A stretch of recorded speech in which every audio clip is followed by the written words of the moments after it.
Hello everyone and welcome back to the Horror Hut. Before you drift off, it would be a nice idea if you could leave a comment to let me know where you are listening from. Please don't forget to give the video a like and subscribe to the channel. Right, let's get comfy and relaxed, and let's begin. Story 1, Unblinking Watchers, Silent Eyes at the Pump. The first time I stopped at the gas station, I was halfway through a 12-hour shift on the delivery route, and I was so tired the lines on my face could have been carved with a blunt spoon. The air was thick with the smell of burnt rubber and something else, oil, maybe, or the faintest trace of spilled gasoline that never quite evaporated. I could taste it on my tongue when I exhaled. The ground beneath my boots was rough concrete, cracked and stained dark like old bruises. A single flickering street lamp cast a sickly yellow glow over the pumps, one of which squeaked with every drip of fuel. I pulled up to pump 3, the one furthest from the station's front window. The building itself was squat, painted a peeling white that made the place look tired, forgotten. Inside, I caught glimpses of a few attendants behind the counter. I didn't think much of them at first, just tired people like me, probably bored out of their skulls. That was when I noticed they never blinked. I'm not talking about the usual quick, natural blink. No, these attendants stared with eyes so wide and still, it was like their eyelids had been frozen open. No flutter, no wink, no sign that the muscles in their faces relaxed for a moment. Their gaze was steady, cold, and unyielding. It followed me as I moved around the pump, as I fumbled with the lever, as I slipped my wallet back into my pocket. I must have blinked half a dozen times just trying to make sure I wasn't imagining it. But no matter how many times I looked, those eyes didn't move. Didn't blink. Didn't even shift from me. I told myself it was just some trick of the dim light that cast long, dancing shadows or a weird medical condition.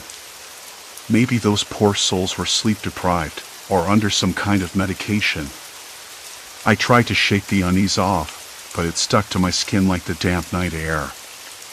I checked the gas gauge, watching the numbers tick up, listening to the rush of liquid as it filled the tank.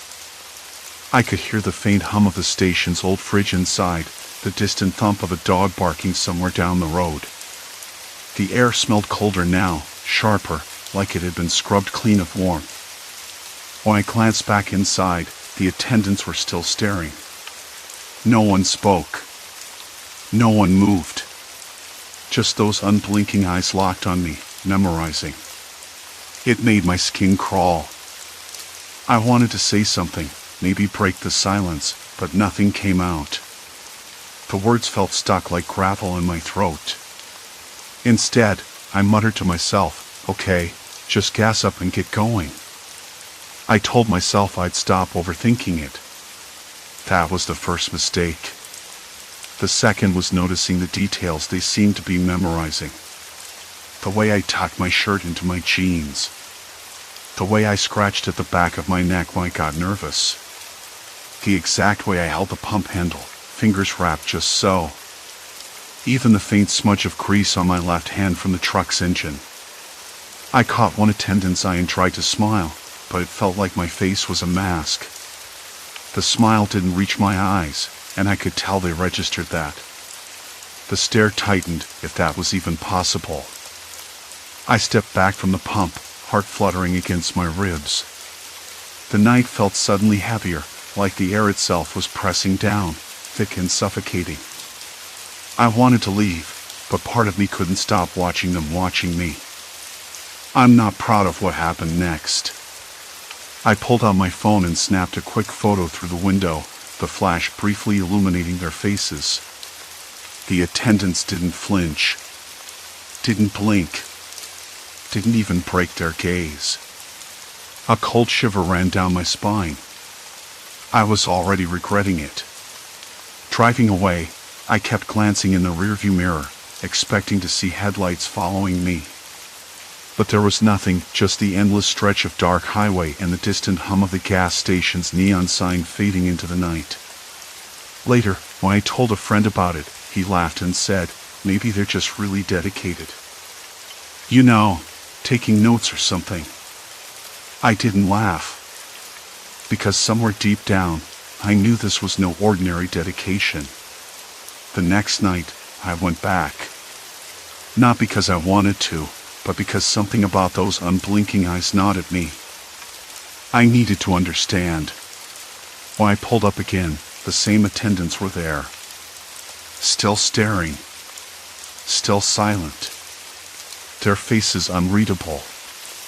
I tried to strike up a conversation. A simple, "Hey, how's it going?"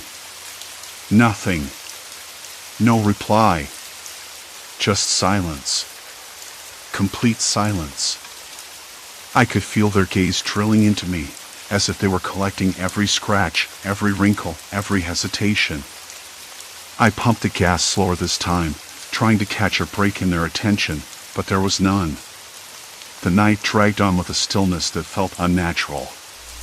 The usual sounds of a remote gas station, the creak of the sign in the wind, the occasional rumble of a passing truck were muted under the weight of those eyes. I wanted to leave again, but I was rooted to the spot, caught in a web woven from silence and cold stares. Something was coming. I didn't know what yet, but I could feel it, like a low tremor beneath the ground. A quiet threat that didn't need words or violence. Just watchfulness. I drove off before dawn, the station disappearing behind me like a bad dream. But the image of those unblinking eyes stayed with me, burning into the back of my mind.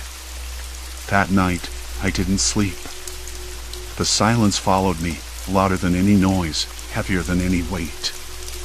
And I knew I wasn't done with that place. Not by a long shot. The next morning, the sun rose sluggish and gray, the sky smeared with dull clouds that seemed to press down on everything below. I didn't want to go back. I thought about that a lot. But the need to understand pulled harder than the fear.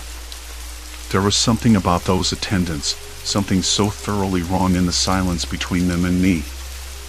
I kept turning it over like a puzzle piece that almost fit but left a jagged edge. So, I got up, dressed, and drove back to that station just as the late afternoon bled into evening. The road was empty except for a couple of distant trucks, their engines humming low and steady. I didn't turn on the radio.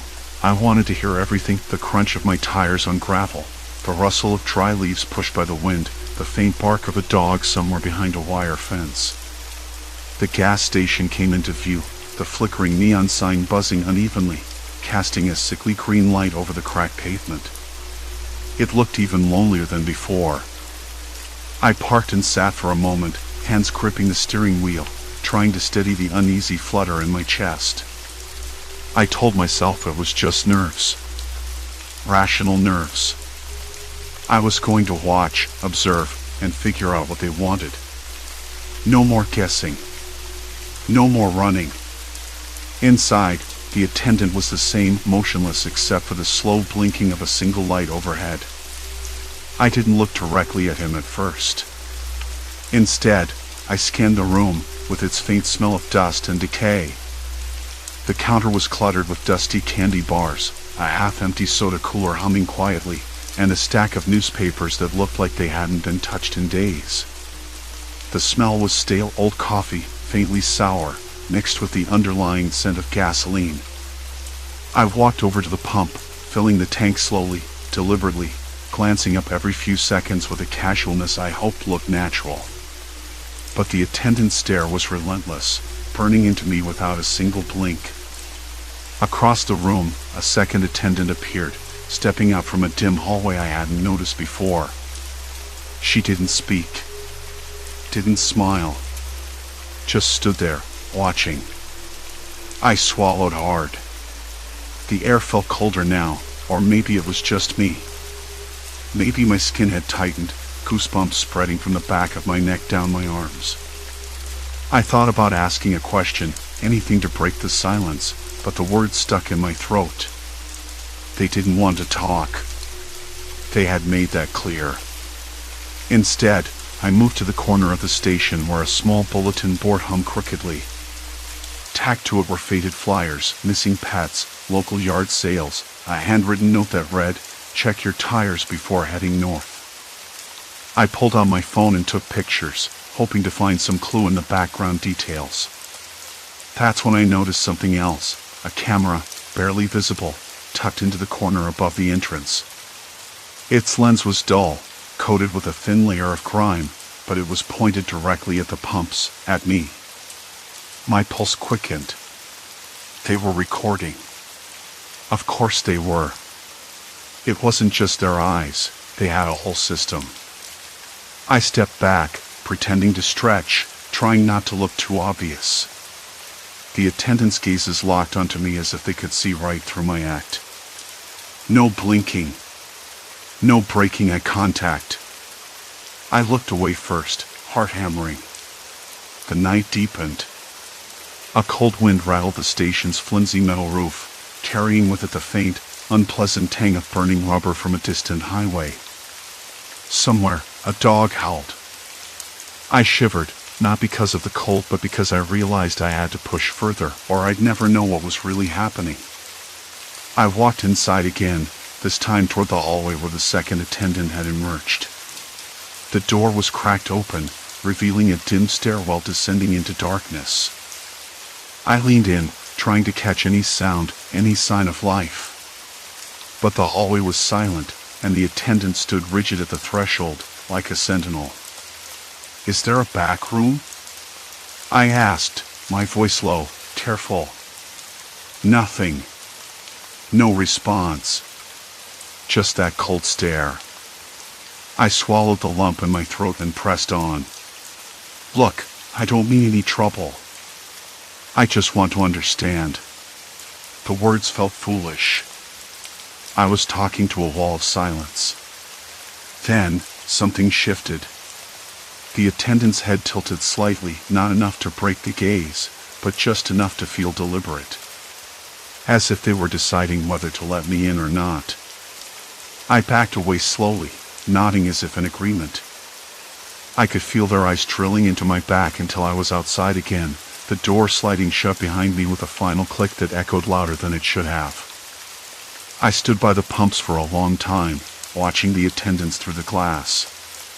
Their faces were blank, their eyes mirrors reflecting nothing and everything. Then, a thought struck me. What if they weren't just watching me? What if they were waiting for something to happen? Waiting for me to do something specific? I tried to remember everything I'd done differently this time, my clothes, the route I took, the way I moved. But none of it felt like it mattered. Because they had memorized me already. Every detail. Every hesitation. Every glance. The thought knotted my stomach. I pulled out my phone and called a friend, someone I trusted, just to hear another voice. They answered groggily, their words a balm against the oppressive quiet of the station. "Hey, it's me," I said. "I'm at that gas station again. Something's wrong. I can't explain it, but I think they're watching me for a reason." There was a pause on the other end, then, "Be careful, okay? Don't do anything stupid." I promised her I wouldn't, even though I wasn't sure what stupid looked like anymore. As I hung up, a sudden movement caught my eye. The second attendant was no longer standing by the hallway.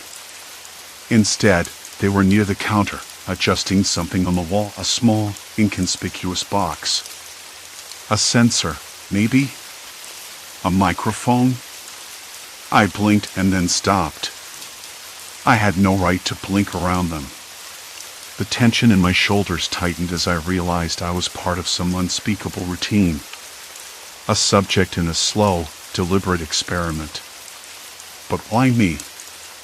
And what was the goal? I finished pumping the gas, each second stretching longer than the last. The attendant's eyes never left me. I could feel them burning into my skin, tracing every line of my face. I tried to imagine what they were doing with all that information, what it might mean for me once they had it all. I slid the nozzle back into place and climbed into my car. Before starting the engine, I looked back one final time. The attendants hadn't moved. Not a muscle. Not a blink. Just waiting, as if the night itself depended on it.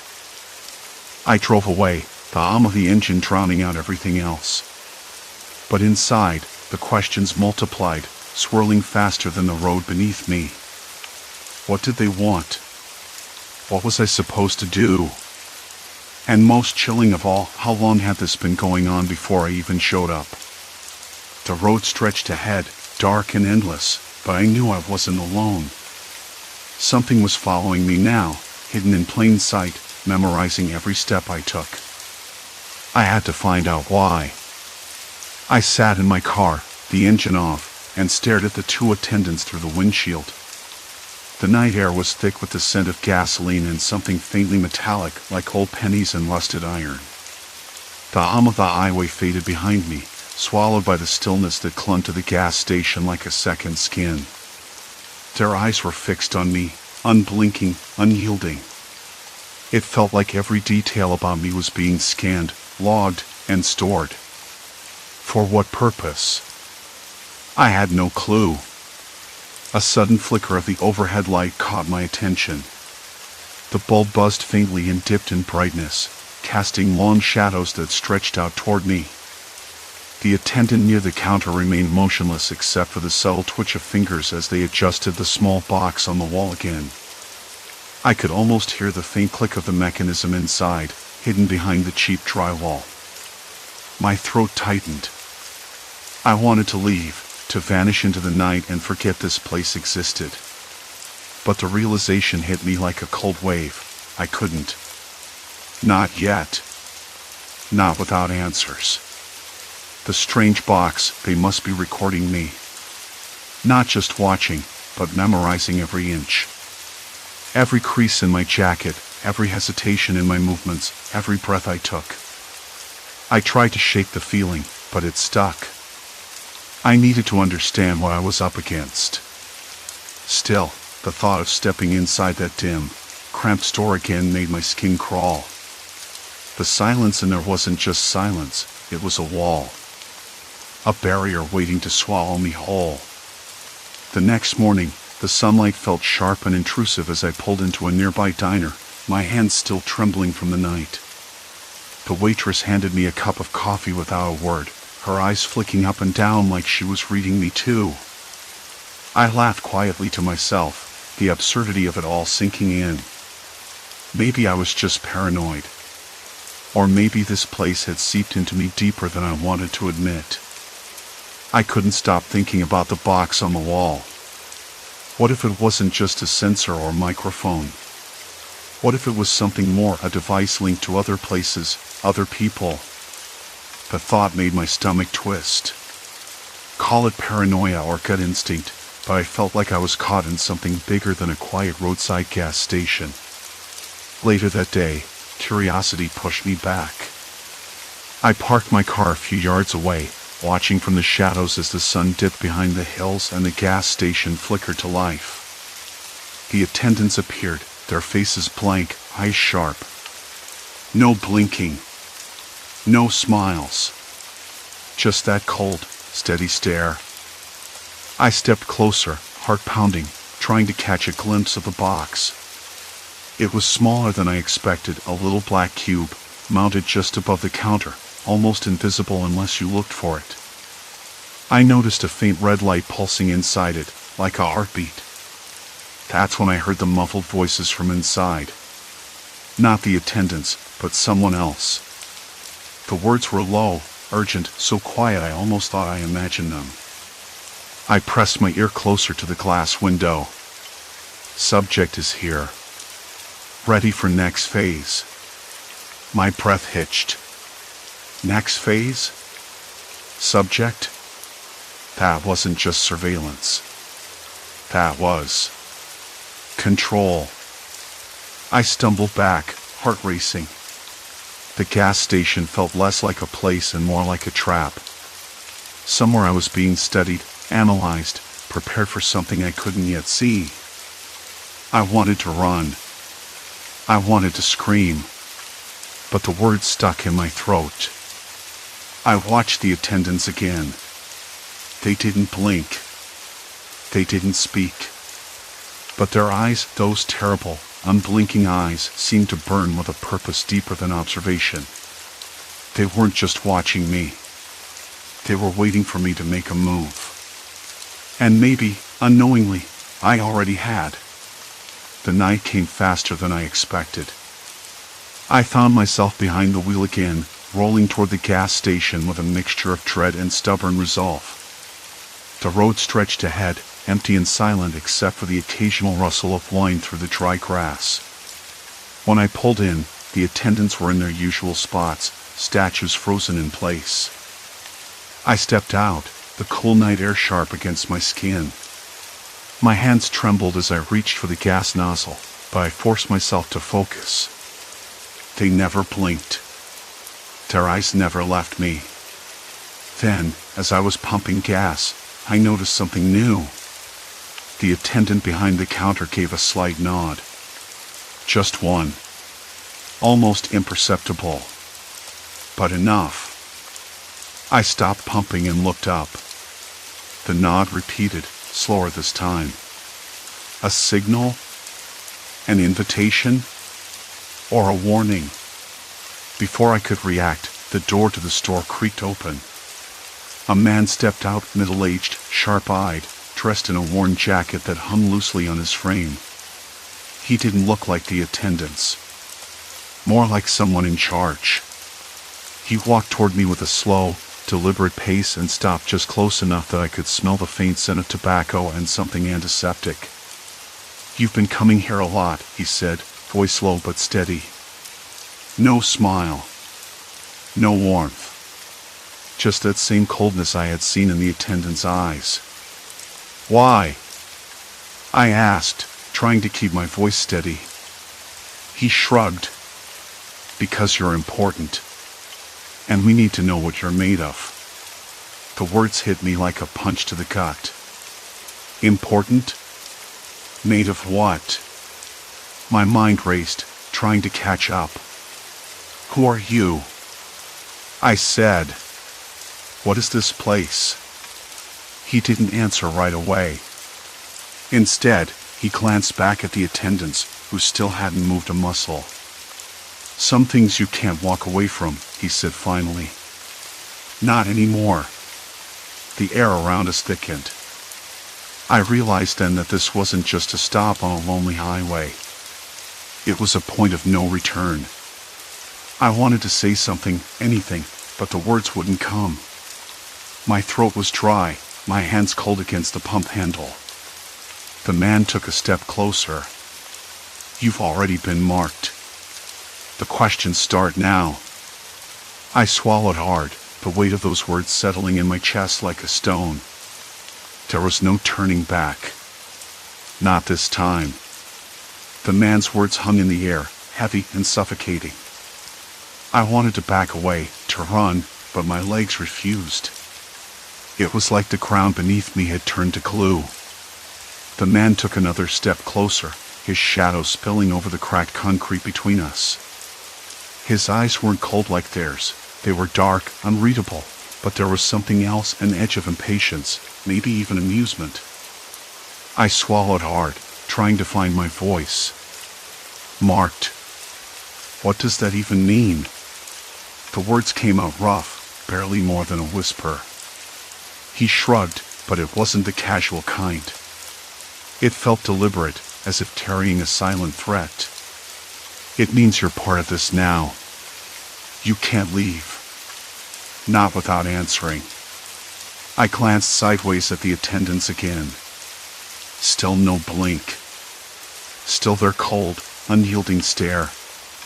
And now, I realized, they weren't just memorizing my face or my clothes. They were taking in every detail, the way I shifted my weight, the nervous twitch of my jaw, the tiny scar on my left hand from years ago. Everything. The gas station's flickering overhead light buzzed loudly. I could hear the distant hum of a tractor-trailer somewhere down the highway, muffled and slow. The smell of burnt rubber and spilled diesel hung in the air, mixing with the faint odor of mildew from the cracked concrete floors inside the station shop. My throat tightened. I was being measured, Wait, tested. Who are you? I blurted out, unable to stop myself. What do you want from me? The man's lips twitched into a smile that didn't reach his eyes. You know what we want. You just don't want to admit it yet. I shook my head, confusion twisting inside me. No, I don't. I don't want any part of this. His gaze sharpened. That's why we're here. To see if you really mean that. Silence. Complete silence. Even the attendants remained statuesque, unmoving. I swallowed. The adrenaline that had been flooding me began to ebb, replaced by a grinding weariness. But beneath it all, a burning question. Why me? Why was I suddenly caught in this web, marked for something I couldn't even name? Look, I said, voice steadier now, if this is some kind of game or test, I'm not playing. I'm just passing through. I have no idea what you think I'm made of. The man's eyes narrowed. You think this is a game? You think you're just passing through? That's the problem. You don't see the bigger picture. I clenched my jaw. Then tell me. What picture? He didn't answer immediately. Instead, he motioned towards the shop's dim interior. Come inside. It's time you learned. Against every instinct, I followed. The attendants flanked us, never blinking, their gaze like ice shards boring into my skin. Inside, the stale air was thick with the scent of old coffee and cleaning solvents. The overhead fluorescent lights flickered unevenly, casting long shadows that seemed to stretch and warp. The man led me to a small back room, a cramped space cluttered with filing cabinets and boxes of faded paper records. He opened a drawer and pulled out a thin folder, yellowed around the edges. My name was scrawled across the front in neat, looping handwriting. I stared at it, heart hammering. How do you have this? He shrugged again, but there was something more resigned in the motion. We've been watching you longer than you know. Not just tonight. Months. Years, maybe. A cold shiver ran down my spine. Why? He leaned against the doorframe, folding his arms. Because you're important. Because you carry something that matters. Something we need. I shook my head, mind racing. You're insane. The silence stretched again.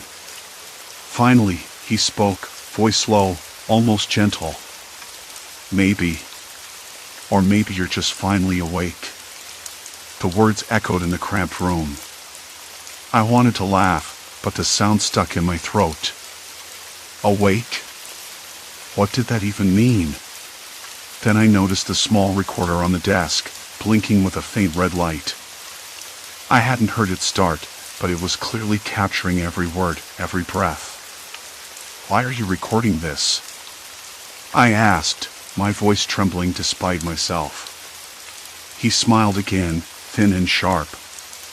Because every answer you give is a piece of the puzzle. And this puzzle? It's bigger than you or me. Bigger than this gas station, or even this town. I glanced around the room, searching for something, anything that might explain this madness. But all I found were faded maps pinned to the wall, notes in cryptic code, and photographs of people I didn't recognize. Faces blurred and scratched out. The man's eyes caught mine. You think you're alone out here. That no one's paying attention. But we are. Always. A sudden noise from outside made both of us tense, the distant howl of a dog, sharp and urgent. The attendants shifted, ever so slightly, but still no blink. What happens if I don't answer? I asked, voice barely above a whisper. He stepped closer, lowering his voice. Then you stay marked. And the game. It changes. I swallowed again, the weight of his words sinking in. The idea of being marked, tracked, controlled, it wasn't just unsettling. It was terrifying. But more than that, it was a trap. A slow, grinding trap with no clear way out. I looked back at the folder in my hands. The paper felt thin, fragile beneath my fingertips. Inside, documents detailed my life, addresses, jobs, friends, habits. The kind of information only someone watching closely could gather. My breath caught. "Who are you watching me for?" The man's smile thinned, almost sympathetic. "For now, just know you're not the only one. And soon, you won't be the last." The room seemed to close in around me. My head spun with questions, none of which had answers. The man, or whatever he was, had pulled back a curtain to something dark and tangled, and I was caught in the middle. Outside, the attendants remained unmoving, their gaze still fixed like cold, unblinking cameras. I wanted to scream, to run, to disappear, but I was already too deep.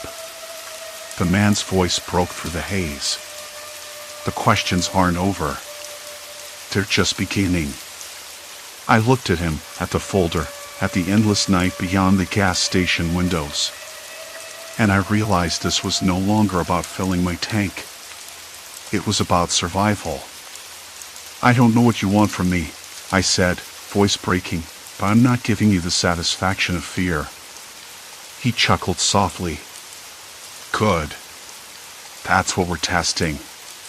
The fluorescent light flickered violently, plunging the room into brief darkness before sputtering back to life. My hands trembled as I closed the folder, sealing the evidence of my new reality. Outside, the attendant still watched. Still memorized. Still waited. And I knew, beyond any doubt, that the night was far from over. I could still see them, even now. Their faces, frozen and unreadable, eyes wide and unblinking as I stood there, twisting the gas pump nozzle into my tank. The whole place smelled of gasoline and dust, the air heavy with the faint metallic tang that always clung to these lonely roadside stops. Night had fallen hard, the kind of dark that swallowed sound and swallowed light, too, except for the flickering fluorescent bulbs overhead, buzzing faintly as if they too were holding their breath. I'd spent nearly a week driving past that remote gas station, each night stopping for the same reason, each time feeling the same cold wash over me when the attendant's eyes locked on mine. No words. No blinks. Just that relentless, empty stare that seemed to dissolve any space between us.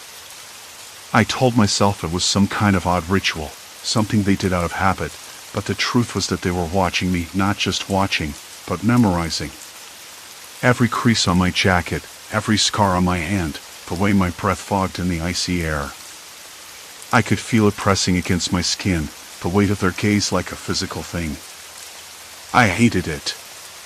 On my last night there, I decided I couldn't put it off anymore. I needed answers. I walked into the dimly lit convenience store, the bell above the door jingling sharply in the silence. The attendants were in their usual spots, standing perfectly still behind the counter, their eyes locked on me again. I swallowed hard, the taste of stale coffee and cleaning spray filling my mouth. Then, I said it. "Why are you watching me?" The words felt strange coming out, clumsy and almost too loud in the quiet. For a long moment, none of them moved. No blinks. No shifts in posture. Just that cold, blank stare. I could almost feel the silence pressing in from all sides, suffocating and complete. Then one of them, an older man with a faint scar running down his cheek, stepped forward. His lips moved slowly, deliberately. "You know what you did." I blinked, my throat tightening. "I don't understand." "You passed through here last month," he said. "You stopped for gas, then left without paying." It wasn't true. I was sure of it. I remembered every detail of that trip, how carefully I'd counted my change, how I made sure the credit card went through. I paid, I said. The man didn't answer. Instead, another attendant moved closer, their eyes still unblinking. We remember everything. We remember faces, names, actions. We remember those who forget. A cold sweat broke out across my back. The room felt smaller now, walls closing in like a trap. I don't know what you mean. Their silence was a weight, a pressure that made my ears ring. Then the oldest attendant spoke again, voice low and steady. This is how we keep the place safe. We don't speak much, but we watch. We remember. If someone tries to slip through, to hurt what this station protects, we make sure they don't get away. I laughed, but it came up brittle and dry. You're saying you're some kind of guardians? Call it what you want, the man said. But people like you, people who think they can just move through the world without consequences, they need to be reminded. There was no menace in his tone, just a chilling certainty. I could almost believe they meant what they said, like they'd taken on some self-appointed duty to police the lonely stretch of highway. The idea was absurd, but somehow, the conviction behind it made the whole place feel even colder. My hands trembled, but I forced myself to stay calm. Look, if I did something wrong, I'm sorry.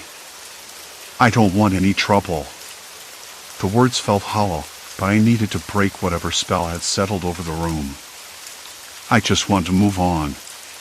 The attendants seemed to consider that. The tension in the air shifted, becoming less suffocating but no less heavy. Then the older man nodded slowly. Maybe that's enough. He stepped back, and the other attendants followed. The silence stretched out again, but it felt less like a trap this time. I grabbed my coffee from the counter and headed for the door, the bell jangling behind me. Outside, the cold night air hit my face like a slap. The gas station lights flickered overhead, casting long shadows across the cracked asphalt. I looked back once, and the attendants stood there, motionless, watching. But something in their gaze had changed. It wasn't just empty observation anymore. It was a warning. A reminder. I slipped into my car, the engines hummed loud in the quiet.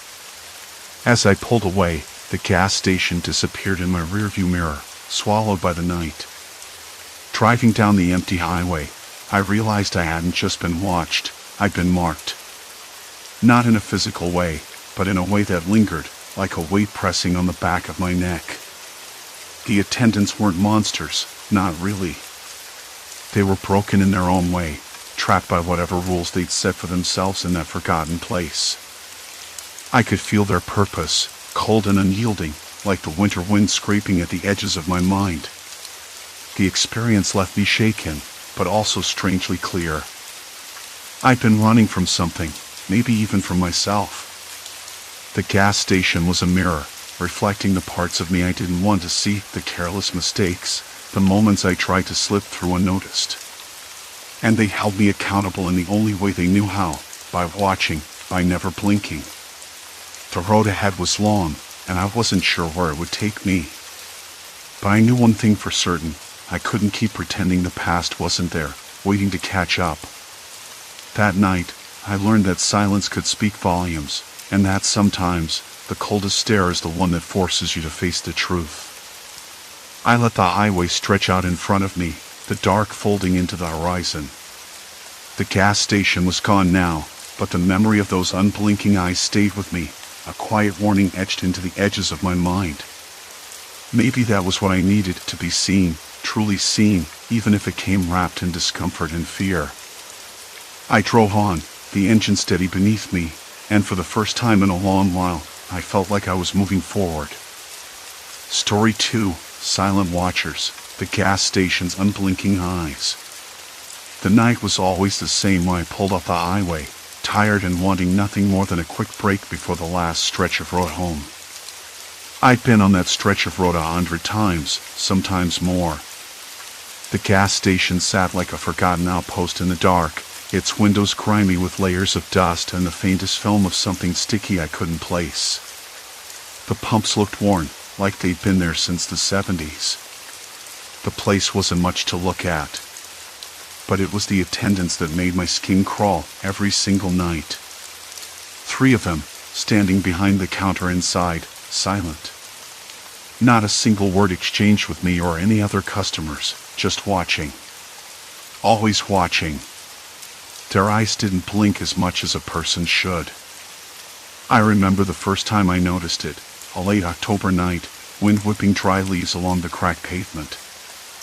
I smiled, said, "Hi," and got nothing back. Just those dark eyes. I shrugged it off then, thinking maybe they were just shy or exhausted from long shifts.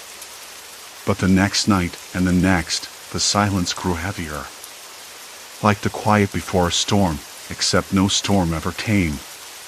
Their gaze followed me as I moved around the cramped little store, touching the cold metal of the candy rack or staring at the scratched lottery tickets stuck to the counter. It wasn't rude or hostile, not exactly.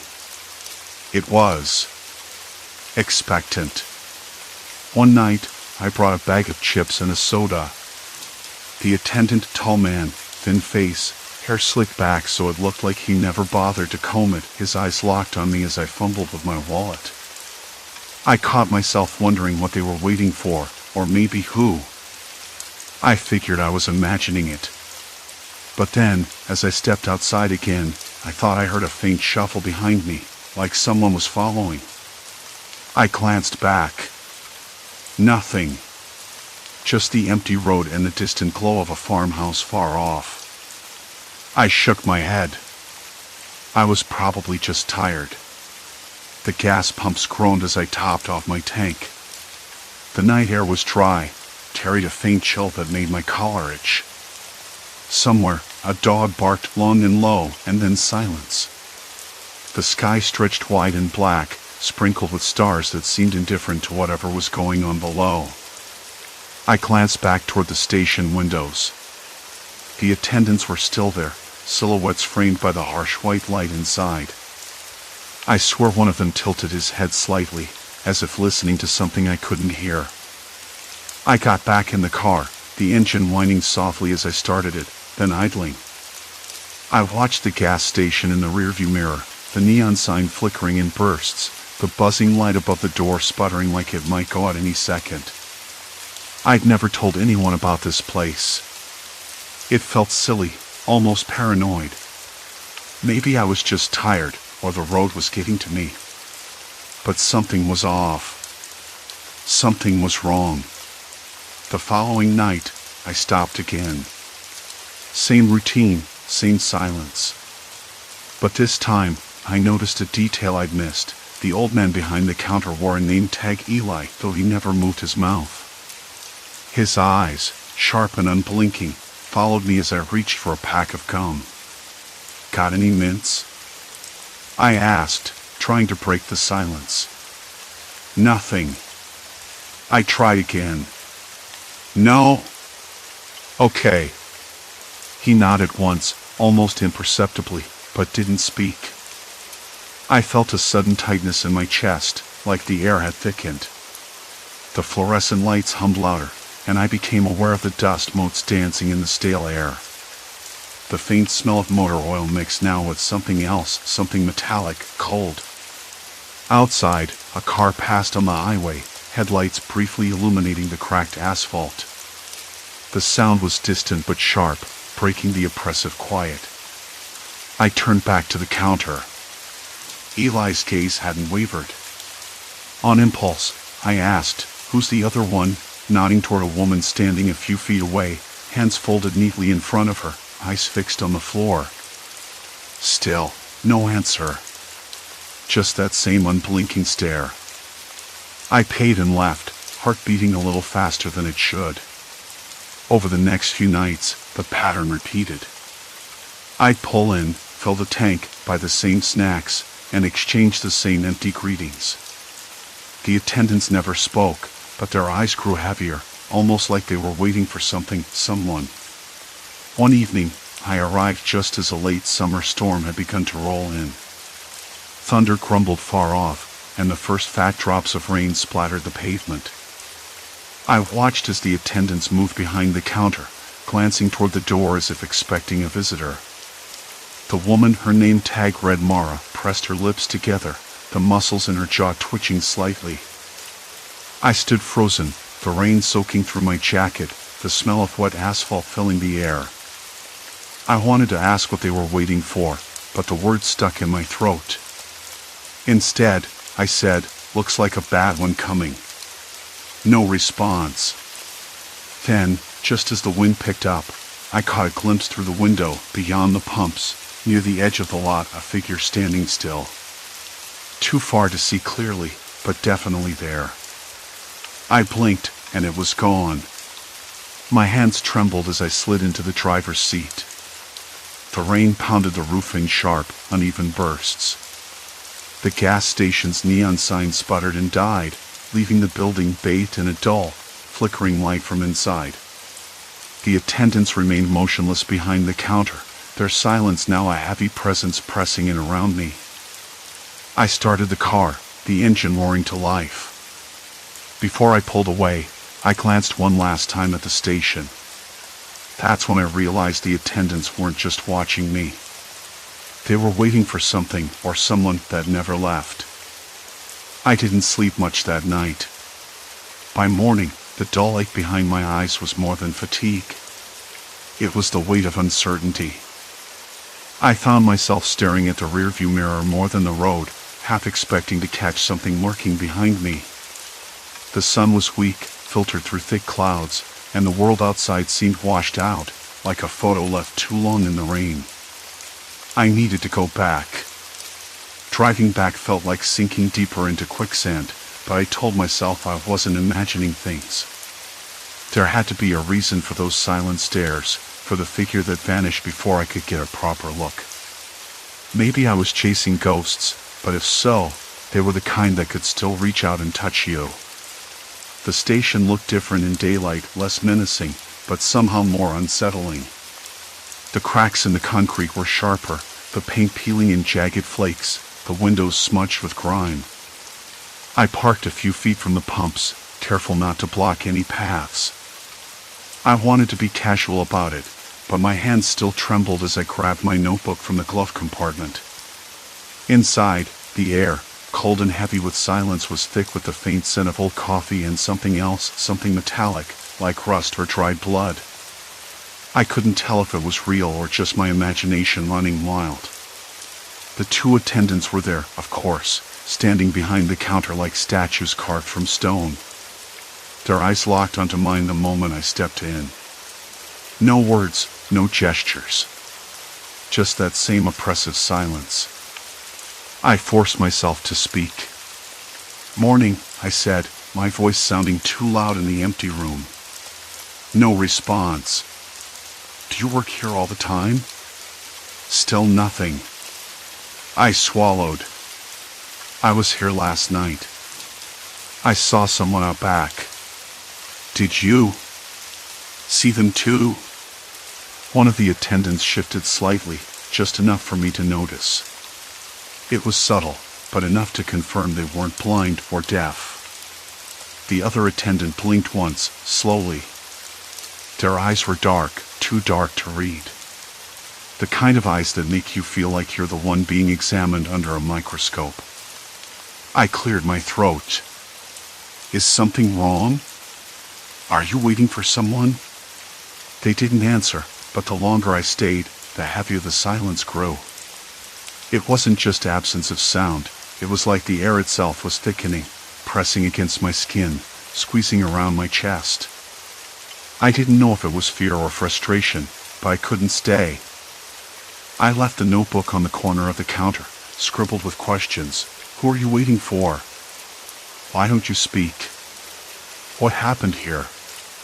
Outside, the wind picked up again, rattling the neon sign that buzzed back to life with a shaky flicker. The rain had started again, soft at first, then harder, like someone tapping impatiently on the roof. I stood by my car, watching the station from a distance. The figure was back. Not far from the edge of the lot, just beyond the pumps, still, silent, and unmistakably watching. This time, I could see more. A man, mid-30s, hunched over, wearing a soaked jacket and jeans. His face was hidden beneath a hood, but his posture spoke of waiting for a long time. Or maybe waiting for something that would never come. I wanted to call out. To ask if he was okay, or if he needed help. But the words stuck again. I couldn't move.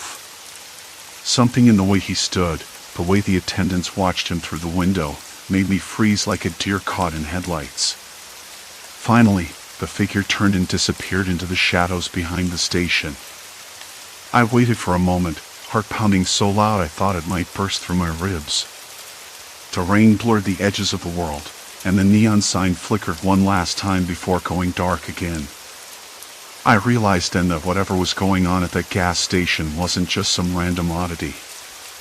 It was a story I was now part of, whether I liked it or not.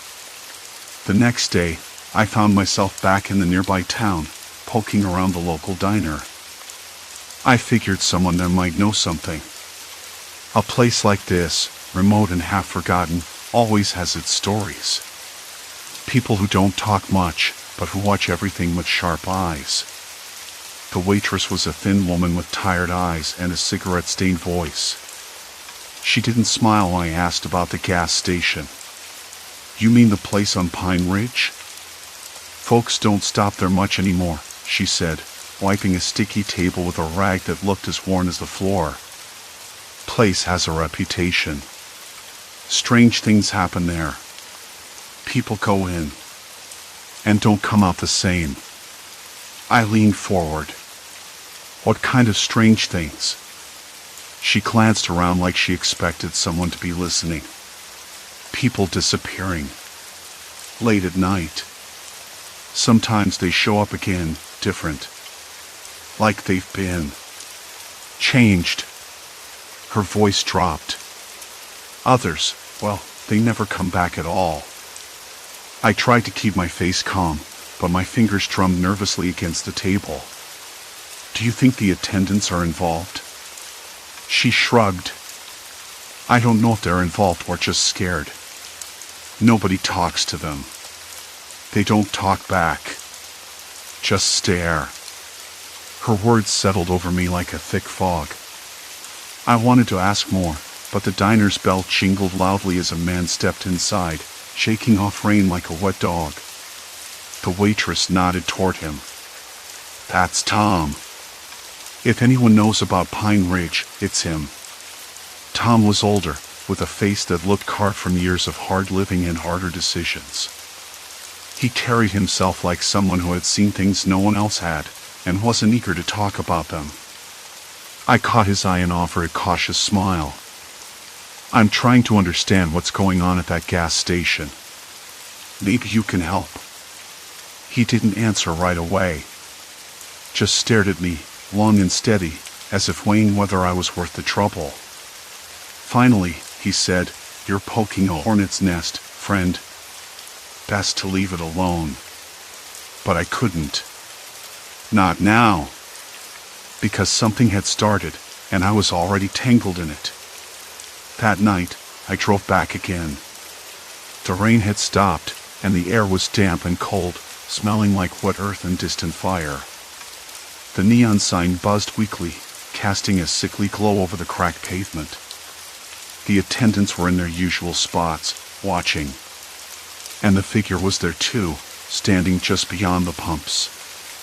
This time, I kept my eyes on him longer. No movement. No blinking. Just waiting. I realized I was waiting too. Waiting for something to explain the silence, the stares, the endless waiting for someone who never left. And as I sat in my car, the engine ticking as it cooled, I understood. Whatever was coming, it was only just beginning. The night thickened, pressing down like a weight against my chest as I sat in the car, the engine cooling with a soft, uneven tick. The attendants, those silent watchers, still held their posts.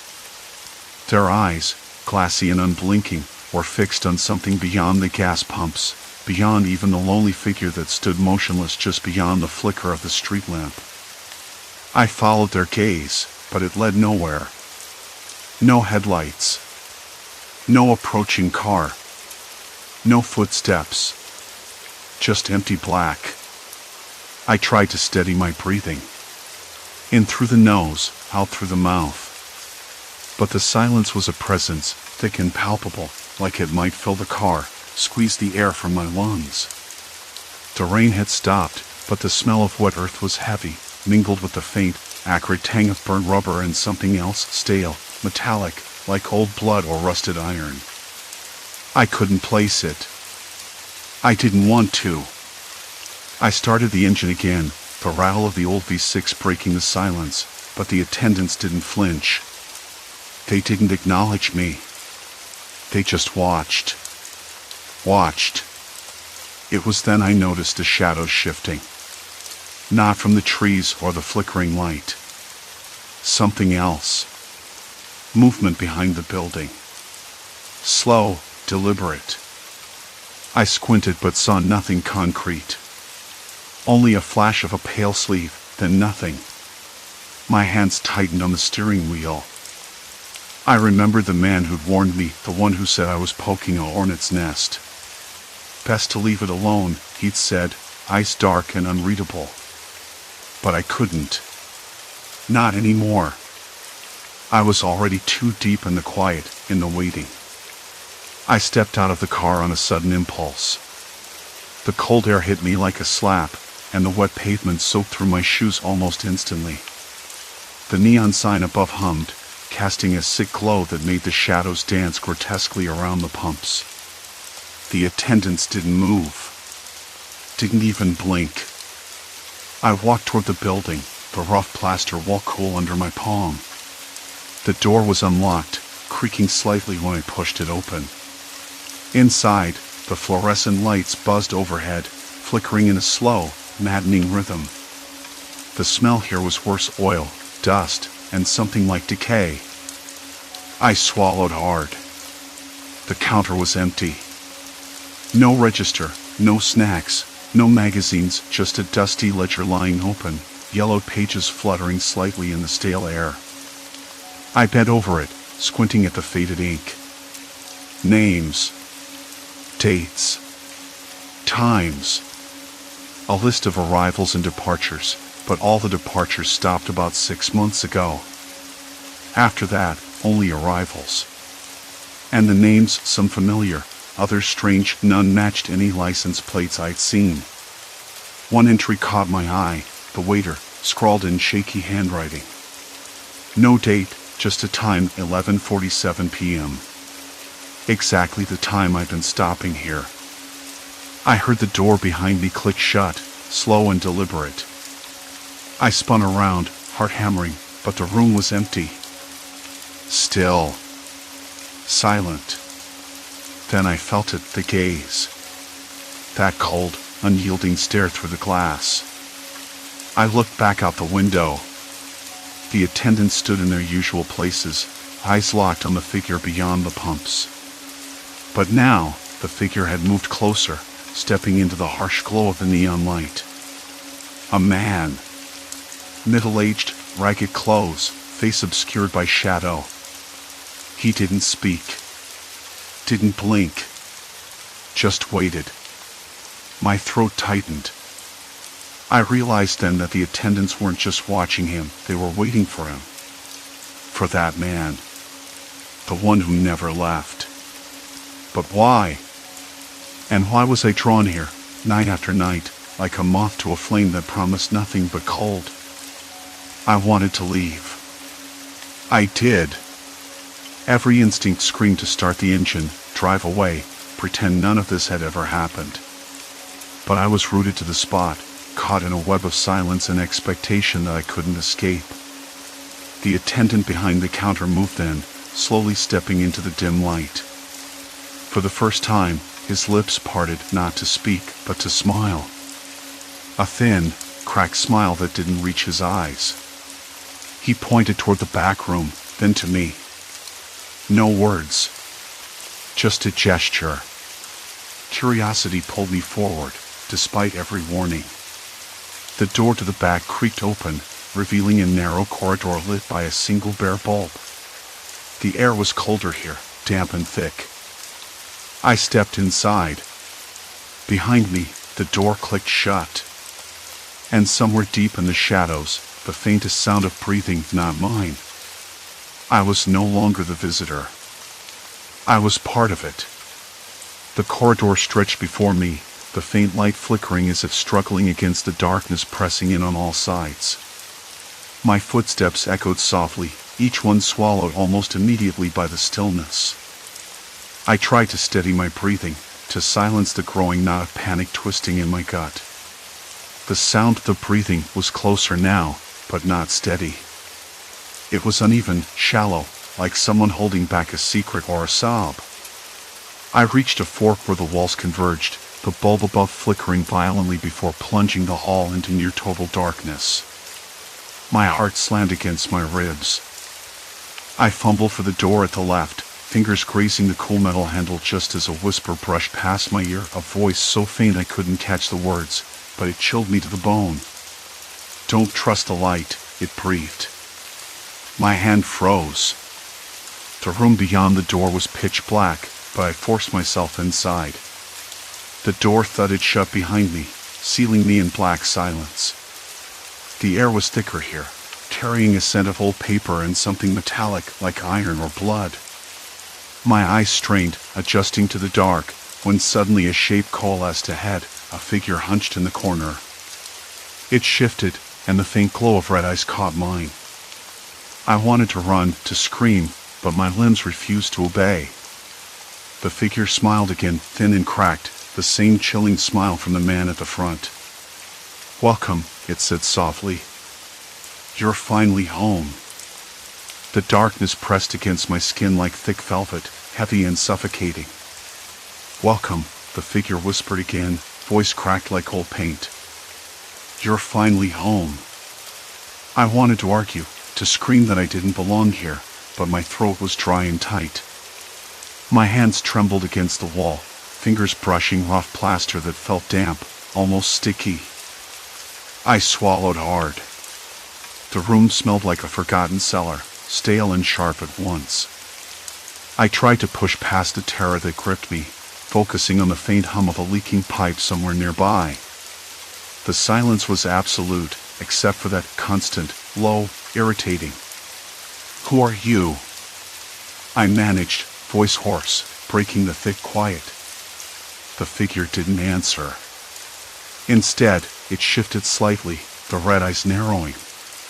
The smile stretched wider, thin and cruel. I caught a glimpse of yellow teeth. My stomach twisted. Something wasn't right, never right. I took a hesitant step forward, and the floor creaked beneath my foot, loud in the stillness. The figure's eyes flicked up, tracking me. I stopped.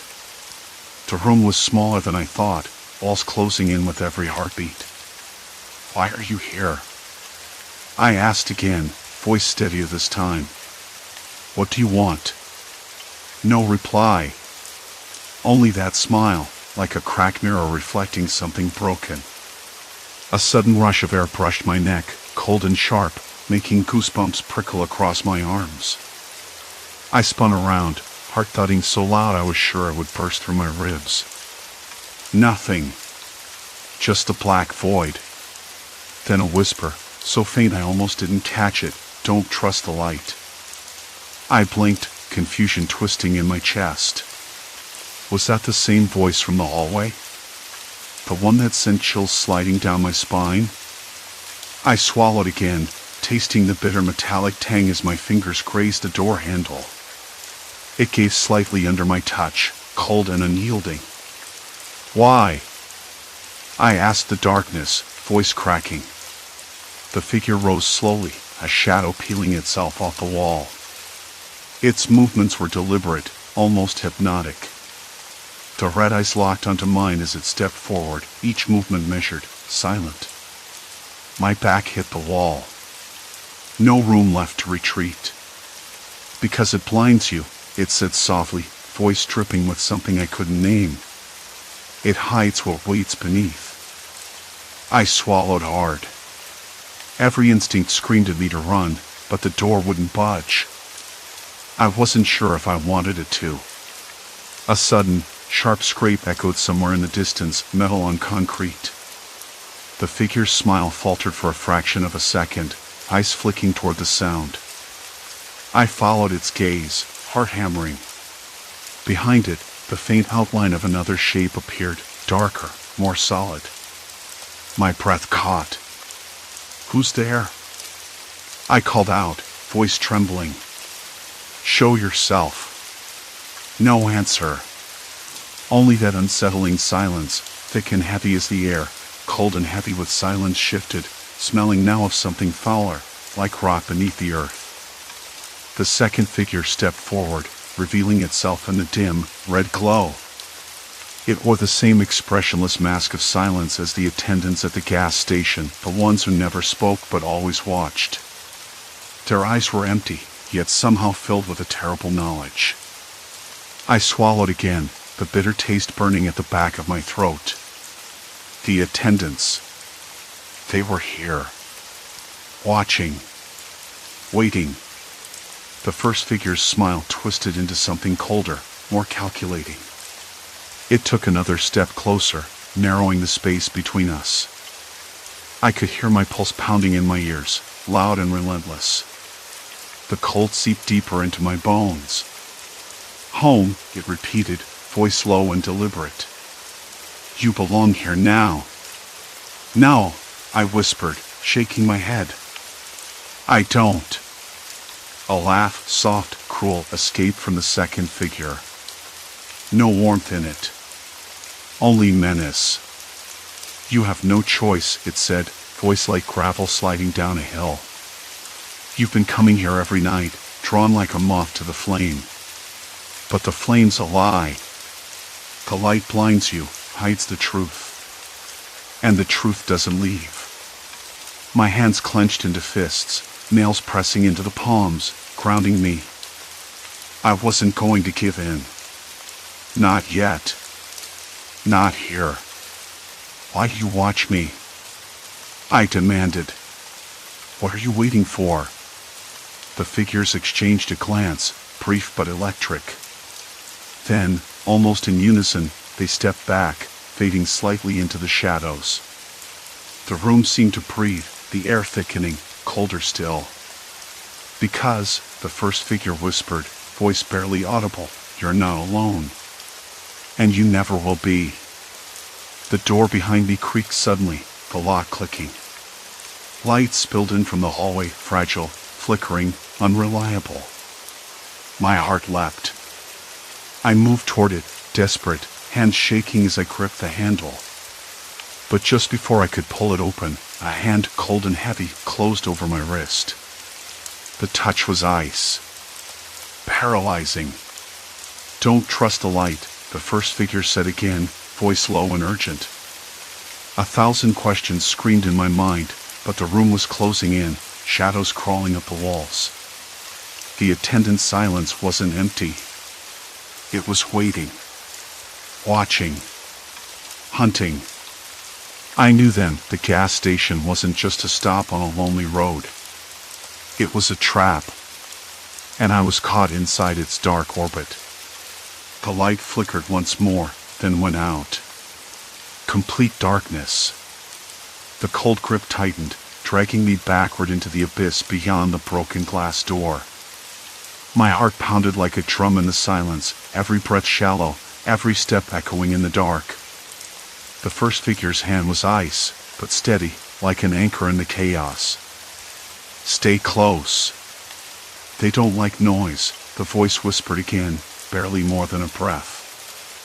I blinked, trying to make sense of the shapes around me. The air was thick with the scent of gasoline and something metallic, coppery, like blood. Ahead, a faint glimmer revealed the outline of a third figure crouched against the wall, a slim woman with eyes that caught what little light remained, reflecting it like shards of glass. "Is she one of you?" I asked, voice trembling. "She's the reason we're still breathing," the first figure replied, releasing my wrist just enough to let me steady myself. Mara. She knows their patterns. Mara shifted, pulling a small, makeshift device from her pocket, a handheld scanner, its screen flickering weakly. They move in cycles, she said, voice sharp but low, eyes darting toward the shadows. When the light dies, they hunt blind, but the darkness isn't safe either. They read the smallest sound, the tiniest flicker. The second figure stepped forward then, tall and broad-shouldered, his face half hidden beneath a hood. His voice rumbled softly, "We've only got minutes before the backup generators kick in. When the lights come back, they'll be ready." I swallowed, the weight of the situation pressing down like the darkness itself. "And if we fail?" The silence answered like an item. Mara's fingers danced over the scanner's buttons, illuminating a faint map of the station's interior. No second chances. The three of us moved as one, swallowed by the blackness, hunted by unseen eyes. The trap had snapped shut around me, and now, the only way out was through the shadows. The faint hum of the generators filled the night air like a low pulse, growing louder by the second. Mara's handheld scanner blinked erratically, a stuttering glow in the blackness, while the two figures flanking me tightened their stances, eyes flicking toward the encroaching shadows beyond the gas pumps. I swallowed hard, tasting the metallic aftertaste again, bitter and coppery, like rust or dried blood lingering on the back of my tongue. "They'll be ready," the tall one said again, voice low, almost a rumble in the quiet. "When the lights come back, we're the hunted." I nodded, though my throat was dry, my hands trembling as I pressed my palms against the rough concrete wall behind us. The cold seeped through my shirt, an unwelcome reminder of how exposed I was out here, not just physically, but in every way. Mara's eyes never stopped scanning the darkness. "We've got less than 30 seconds, she said, voice sharp but steady. "After that, it's all a waiting game." The silence stretched taut. I could hear the soft clatter of a distant dog barking, the occasional rustle of wind stirring dry leaves along the cracked asphalt. The flickering neon sign above the station sputtered back to life, casting sickly green light over the peeling paint and stained windows. For a moment, everything seemed normal, almost mundane. But then, from the shadows, I caught the glint of movement, something slight, deliberate. "They're coming," Mara whispered. I froze, every nerve screaming, but the figures beside me shifted, a quiet warning. "Don't make a sound," the tall one said. "Not until we know what we're dealing with." The next few minutes passed in a blur of tension so thick I could taste it.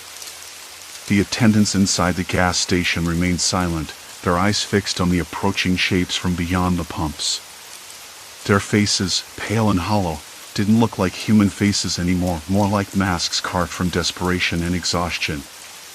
But it wasn't them we feared. It was what they were waiting for. The figures emerged from the darkness in slow, methodical waves, moving with a strange, unsettling rhythm, not quite people, but not animals either. I caught snippets of whispered commands, breathy and urgent, but never loud enough to pierce the stillness. I tried to focus, to understand what kind of threat could make these attendants mute and watchful night after night. Suddenly, Mara's device beeped sharply, cutting through the quiet like a warning bell. "They're changing patterns," she said, eyes wide. "Not hunting blind anymore. They've adapted." The tall one stepped forward, shielding me instinctively. "We need to move," he said, voice tense. "Now!" I stumbled after them, heart hammering, as they led me through the back door of the gas station and into a narrow alley. The stale smell of oil and rotting garbage filled my nostrils, mingling with the faint scent of rain on concrete. The sounds behind us grew louder, footsteps, murmurs, the scrape of something heavy against the pavement. We ducked into a shadowed corner, breath shallow and quick. Mara crouched beside me, her fingers brushing against my arm, grounding me. "I'm sorry," she said quietly. You shouldn't have seen this.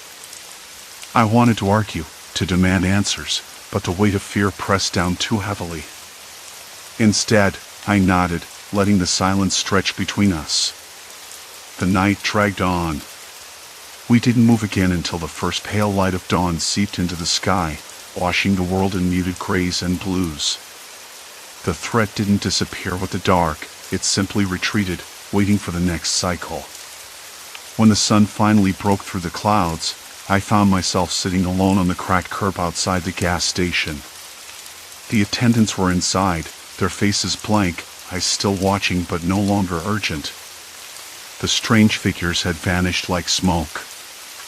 I ran my fingers over the rough plaster wall, feeling the grit beneath my skin, the evidence of nights spent here, watching, waiting. The fear hadn't left me, not entirely. But neither had the strange sense of relief that came with daylight. I thought about the people I'd met, the silent attendants, Mara, the tall man, and wondered how many others were caught in this endless pattern of watching and hiding. What stories they carried behind those mute stares. I realized then that the gas station wasn't just a place to stop for fuel. It was a crossroads of fear and survival, a thin line between what we knew and what we could never fully understand. As I walked away, the morning air crisp and sharp in my lungs, I knew I'd never be the same. The silence of those nights had seeped into me, a shadow I couldn't shake. But maybe that was okay. Maybe some things were meant to change us quietly, deeply, without words. And as I glanced back one last time at the flickering sign, I understood the truth I'd been avoiding. Some watches never end, and some watchers never leave. Story 3, Distorted Route 47, Descent Through Shifting Realities. The bus was late again. I leaned against the chipped plaster of the bus stop shelter, the rough texture scraping my forearm. Across the street, the bakery was just opening. The window steamed up from the ovens inside, casting a golden glow onto the damp sidewalk. I could almost taste the faint sweetness of fresh bread, even though I hadn't had breakfast. My stomach grumbled, but I didn't reach for my pocket. I never brought snacks on the bus, not anymore. The route number blinked on the electronic sign overhead, 47. Same as always. I glanced down at the folded newspaper in my hands. The headline was Dull Local Council Debates, a report about potholes, the usual city noise. I didn't read it. Not today. Instead, I watched the street. The bus arrived, sliding to a stop with a hiss of hydraulics. Doors folded open, and a few people shuffled out before the driver looked up, nodded at me, and gestured inside. I stepped on, the familiar rubber floor feeling cool beneath my shoes. The driver was the same man I'd seen every morning for the past 2 months, a middle-aged guy with a tired smile and a coffee stain on his jacket. His eyes flicked to the rearview mirror as I found my usual seat by the window. Outside, the city rolled by in muted tones, the shaky shadows of early morning, the occasional flicker of neon signs still struggling to shut off. People crossed the street in hurried clusters, their breaths puffing clouds in the cold air. Somewhere behind me, the faint clatter of a newspaper being folded. The bus hummed softly, a low mechanical drone that felt like a heartbeat. And then, something was off. I noticed it first in the way the buildings shifted just a little, like they were breathing. The coffee shop that should have been on the next corner was missing. Instead, there was a narrow alleyway I didn't recognize, its walls slick with grime and streaked with graffiti that looked fresher than anything I'd ever seen downtown. I blinked, and the alley was gone. The coffee shop was back, steaming windows and all. I told myself it was the light, or maybe I'd been staring too hard. The morning fog could play tricks. But then I caught the passengers' faces. A woman in a red coat, whom I was sure had boarded the bus yesterday, wasn't there today. A man with a briefcase, someone I'd never seen before, sat 2 rows ahead, staring out the window like he was trying to disappear into the glass. The bus rattled over a pothole so deep it jolted my spine. The smell changed, too. That faint burnt scent was replaced by something else, metallic, sharp, like blood or rust. I swallowed hard, a dry lump lodged in my throat. "Stop staring," I muttered to myself, but my eyes kept wandering. The route was supposed to be predictable. I'd memorized every stop, every street corner, the way the city unfolded like a familiar map. Except today, the map was folding back on itself. I tapped the window, fogging the glass with my breath. Outside, the landmarks flickered again. A brick building morphed into a glass tower, then back into bricks so quickly I wasn't sure I was seeing it right. The bus slowed, but not at the usual stop. Instead, it pulled over near a cluster of empty storefronts, their signs peeling and unreadable. The driver glanced at me through the mirror, his tired smile replaced by something unreadable. A warning? A question? I couldn't tell. I stood up, heart thudding louder than the engine. "Is this the Maple Street stop?" I asked, voice tighter than I wanted. He shrugged. "You're on the route, aren't you?" I nodded, but my eyes stayed fixed on the windows. The street outside stretched endlessly, the usual crosswalks missing, replaced by cracked pavement and flickering streetlights that buzzed like a swarm of angry bees. The bus doors opened. I stepped out, the chill biting through my coat. The air tasted raw and stale, like it hadn't moved in days. No one else got off. No one was waiting to get on. I looked back at the bus. It idled there, engine humming, lights blinking. The driver met my gaze through the glass. His smile was gone. "Where is this?" I whispered to myself. No reply. Only the city breathing around me, shifting and folding like a living thing I couldn't understand. I turned back toward the street and noticed the faded sticker on the bus stop shelter. The city's transit logo was scratched out, replaced by a hand-drawn item pointing down the alley, the same alley I'd seen through the window. The paint was fresh, the lines uneven but purposeful. I stepped forward, fingers numb, heart still hammering, and then a distant dog barked, sharp, urgent. The sound was too close, too real. I didn't want to follow the item. I wanted to turn around and find the familiar streets, the steady hum of the city I knew. But something told me I couldn't.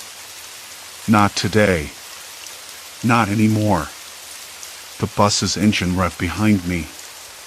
It pulled away slowly, swallowing the street, the mist, the strange new world it seemed to carry inside it. I was left standing alone, at the edge of a city that no longer felt like home. A cold wind tugged at my coat as the echoes of that bark faded into the fog. Somewhere deep inside, a restless curiosity stirred, pulling me forward into the unknown. The chill didn't let up as I stood by the bus stop shelter, the freshly painted items still glaring at me, sharp and out of place against the tired, peeling advertisements plastered with age. But the bus, that slow, grinding beast, was gone, swallowed by the mist and the city's shifting streets. And with it, any hint of normalcy slipped further out of reach. I walked back toward the main road, fingers brushing the rough plaster of the shelter. It was damp, gritty, and smelled faintly of old smoke and rain. The streetlights cast a sickly yellow glow, flickering unevenly like something tired of their job. I pulled my coat tighter around me. The city felt wrong. Not just the missing passengers or the warped landmarks, but the way the silence stretched too long between sounds.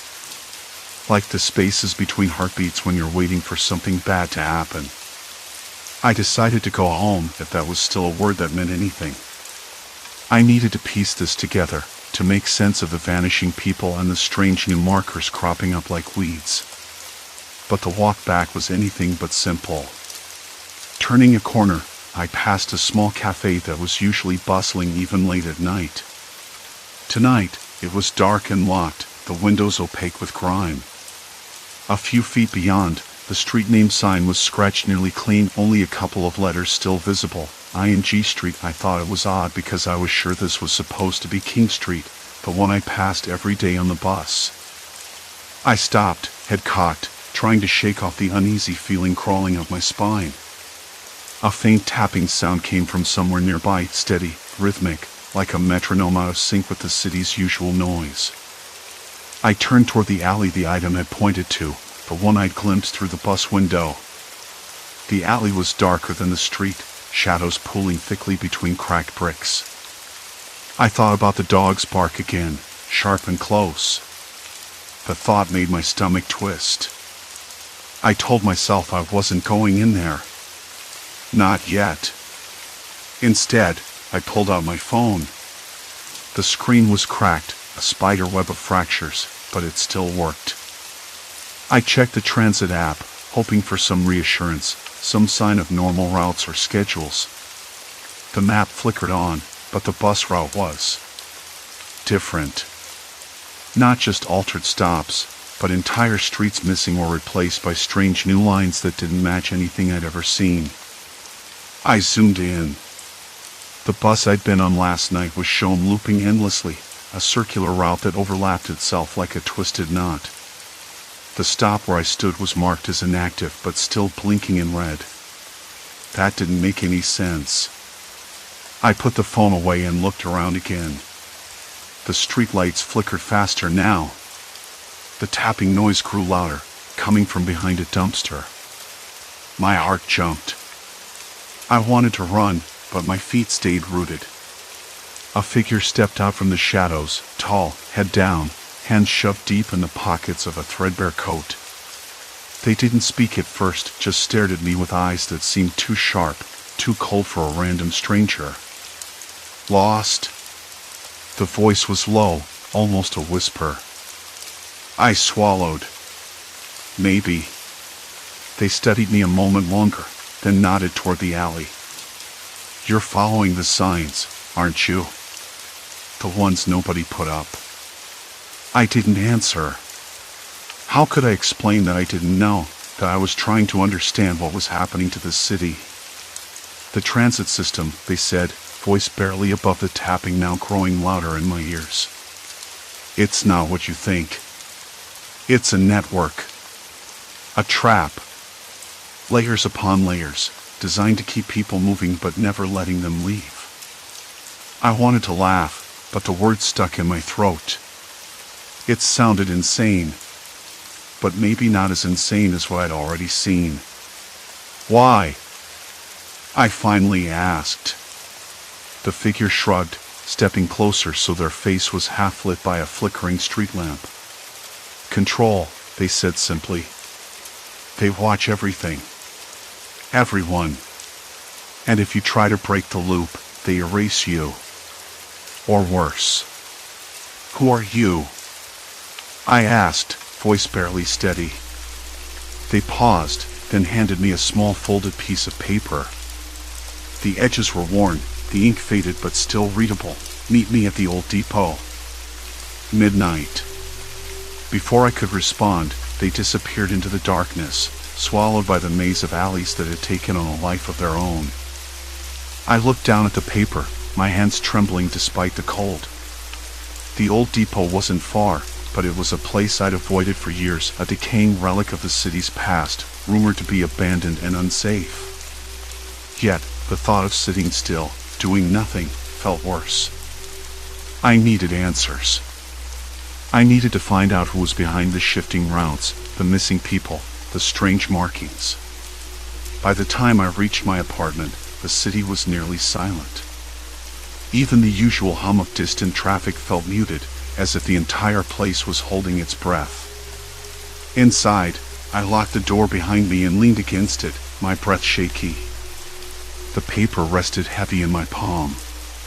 Midnight wasn't far away. I couldn't shake the feeling that I was being watched. Not from a distance, but close, so close I could almost feel eyes pressing through the thin walls, following every move, every breath. I tried to settle, to focus on something mundane, the rough texture of the couch fabric, the faint scent of stale coffee lingering in the air, the soft buzz of the refrigerator. But the silence pressed in, thick and suffocating. I checked the windows. The city lights outside flickered like distant stars, but the streets below looked empty, too empty. I pulled the curtain shut and sat by the window, waiting, listening. The tapping started again, faint at first, then louder, more urgent. It was coming from somewhere beneath the building. My pulse quickened. The sound wasn't mechanical. It was deliberate.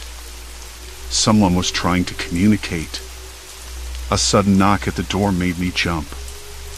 I wasn't expecting anyone. I peered through the peephole-empty hallway. No footsteps. No voices. Just silence. The knocking came again, 3 short taps, then a pause, then 2 more. I stepped back, heart hammering, and glanced at the paper again. Meet me at the old depot. Midnight. The clock on the wall ticked past 11. Outside, the city waited, shifting and alive. And I realized there was no going back. The bus's route had pulled me in, wrapped me tight in its endless loop, and now I was part of the system's carefully woven web. I just had to decide if I was brave enough to follow the thread. The clock's hands crawled toward midnight, and the room, with its faint smell of dust and decay, felt colder, like the heat had been sucked out in one slow, teasing breath. I paced, the wooden floor creaking underfoot, each sound exaggerated in the quiet. Outside, the city was still. Not just empty, vacant, as if the life had been leached out of it, sucked into some hidden current no one but me had noticed. I had thought the bus's shifting route was strange, maybe a glitch in the system, some bureaucratic mess-up or an overworked dispatcher's error. But I was wrong. It was deliberate. Controlled. And now I was caught in its gears. My phone buzzed once. No caller ID. I didn't answer. Instead, I stared at the screen, the glow harsh against my skin. A text, no turning back. Trust no one. That was it. No signature. No clue. But I knew it was tied to the message on the paper. Whoever was behind this wasn't playing games. They wanted me to come. The old depot. I passed it many times on the bus route. It was a hulking, abandoned building just beyond the last stop on the line. Rusted tracks led into it, and the faded letters on its side were barely legible. Central Transit Hub.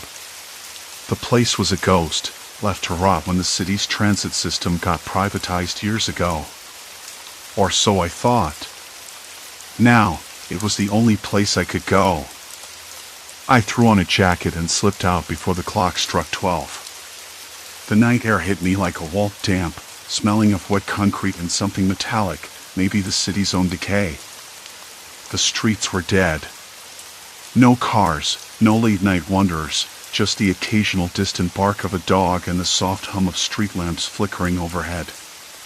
It felt like the world had paused, holding its breath. I walked fast, the soles of my shoes slapping against cracked pavement.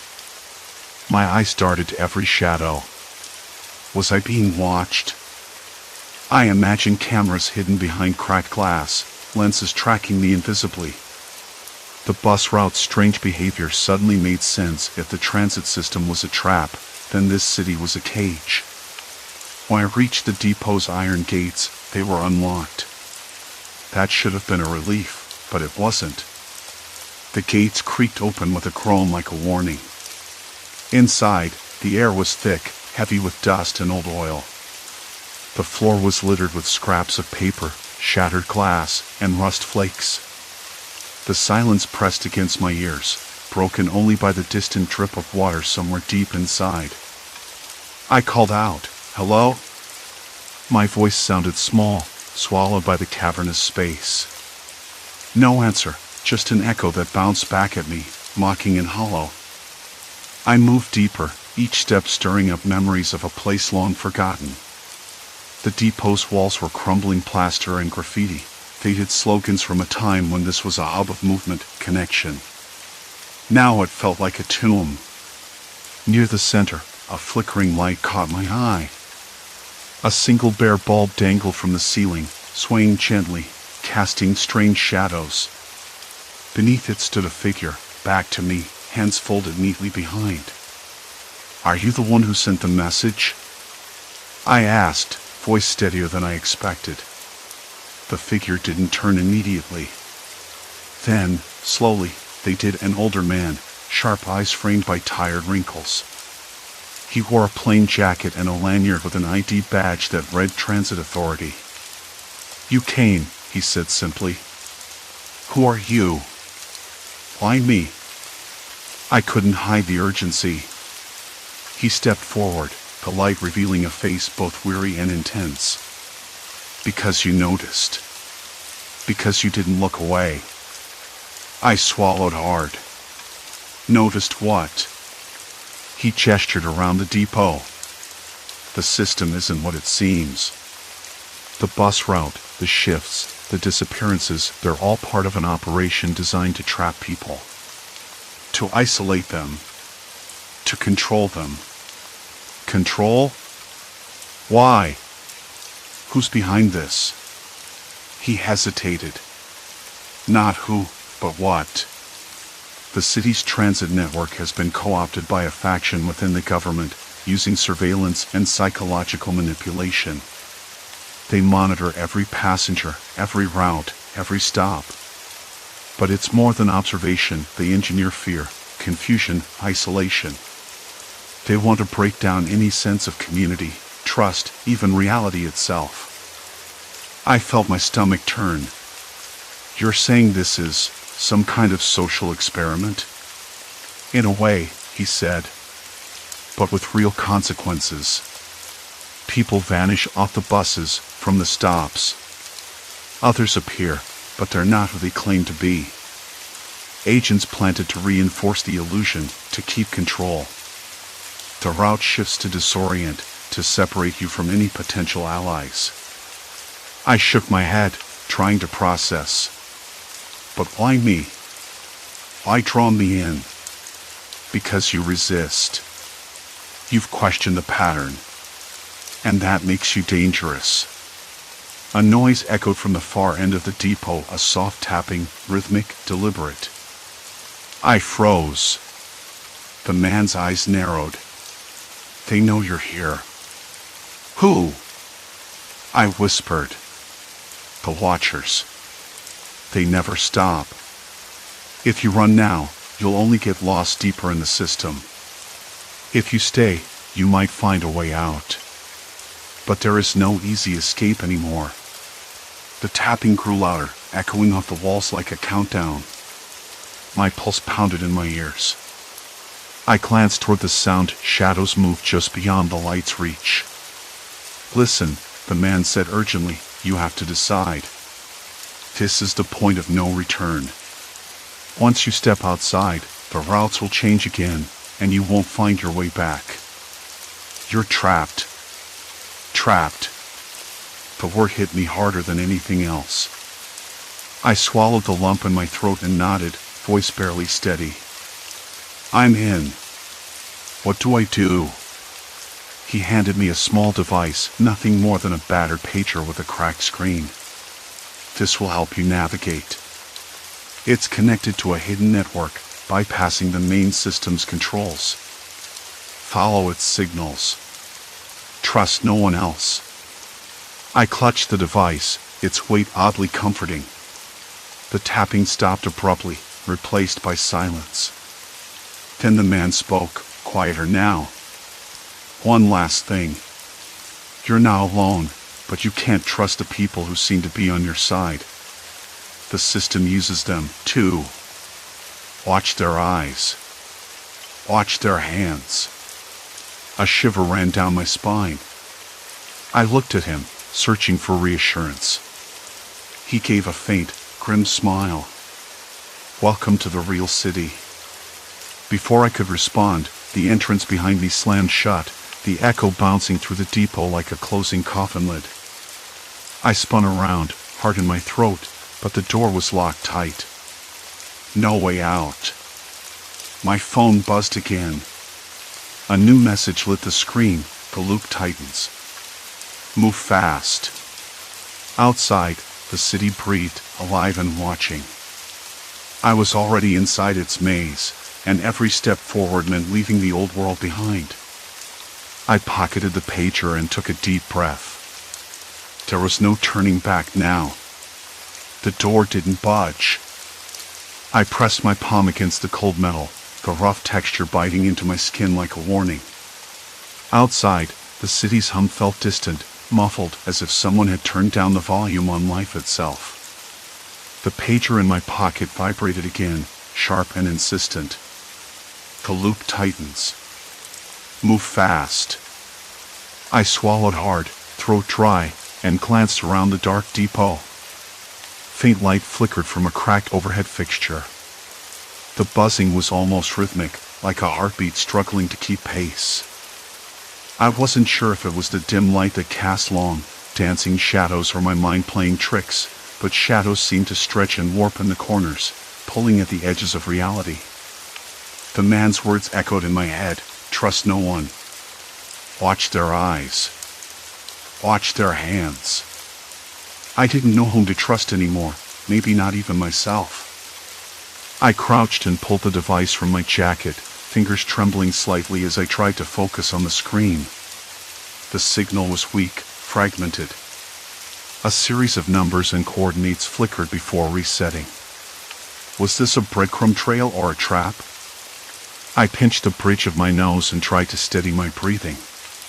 The air tasted stale, like damp concrete and forgotten memories. A noise. A soft shuffle, barely audible but unmistakable in the silence. My head snapped up. Somewhere beyond the shadows, footsteps shuffled slowly. Not the hurried pace of someone trying to flee, but deliberate, measured. Someone was watching. I edged toward the only exit, a rusty service door marked Authorized Personnel Only. The lock was old, but it held fast. I tested the handle again, then my eyes caught something, scratches along the frame, worn down by repeated use. I wasn't the first to get trapped here, and whoever had come before had left a trace. The footsteps grew closer. Every nerve screamed to run, but the metal floor beneath me was slick, offering little grip. I turned back toward the room center, heart hammering. The pager buzzed again, a frantic vibration that made me jump. Eyes open. They're close. A figure emerged from the gloom, tall, lean, face obscured by a hood. The way he moved was too calm, too controlled, like a predator sizing up prey. I swallowed, mouth dry, and forced myself to speak. Who are you? What do you want? No answer. Just a slow, deliberate step forward. My skin prickled, goosebumps crawling up my arms. The man's eyes caught the dim light, a piercing gray that seemed to flicker with something unreadable. I remembered the warning, watch their eyes. Watch their hands. His right hand twitched, fingers curling and uncurling. A nervous tick or a threat? I couldn't tell. The silence stretched, thick and suffocating. My mind raced, searching for leverage, for a way out. The device in my hand suddenly beeped loudly, breaking the tension. The man flinched, eyes darting to the screen. What is that? His voice was low, tearful. I hesitated and then said, it's a tracker.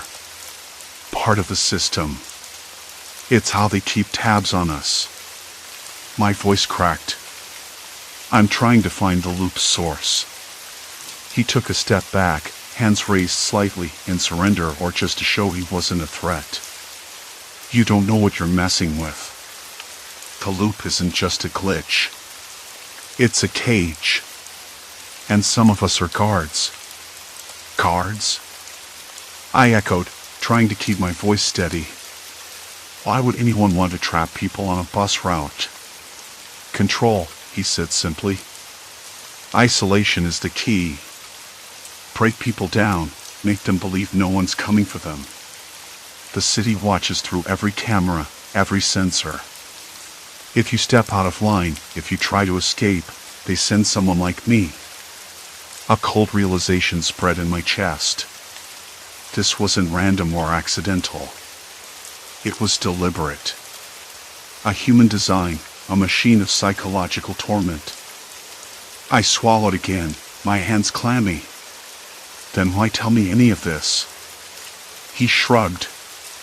Maybe I'm tired. Or maybe I want you to have a chance. But you need to move fast. They're already onto you. The pager buzzed violently, vibrating against my thigh like a heartbeat gone wild. I glanced down, a new message, barely legible in the dim light. Exit blocked. Route compromised. Blocked. I repeated, panic rising. How do I get up then? He pulled a small keycard from his pocket and held it up. There's a secret tunnel beneath the depot. It leads to the maintenance tracks. I can get you in, but once you're there, you're on your own. I hesitated. Every instinct screamed to say no. To stay put until I figured out the next step.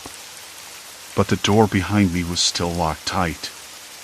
The loop was closing, and staying meant being swallowed whole.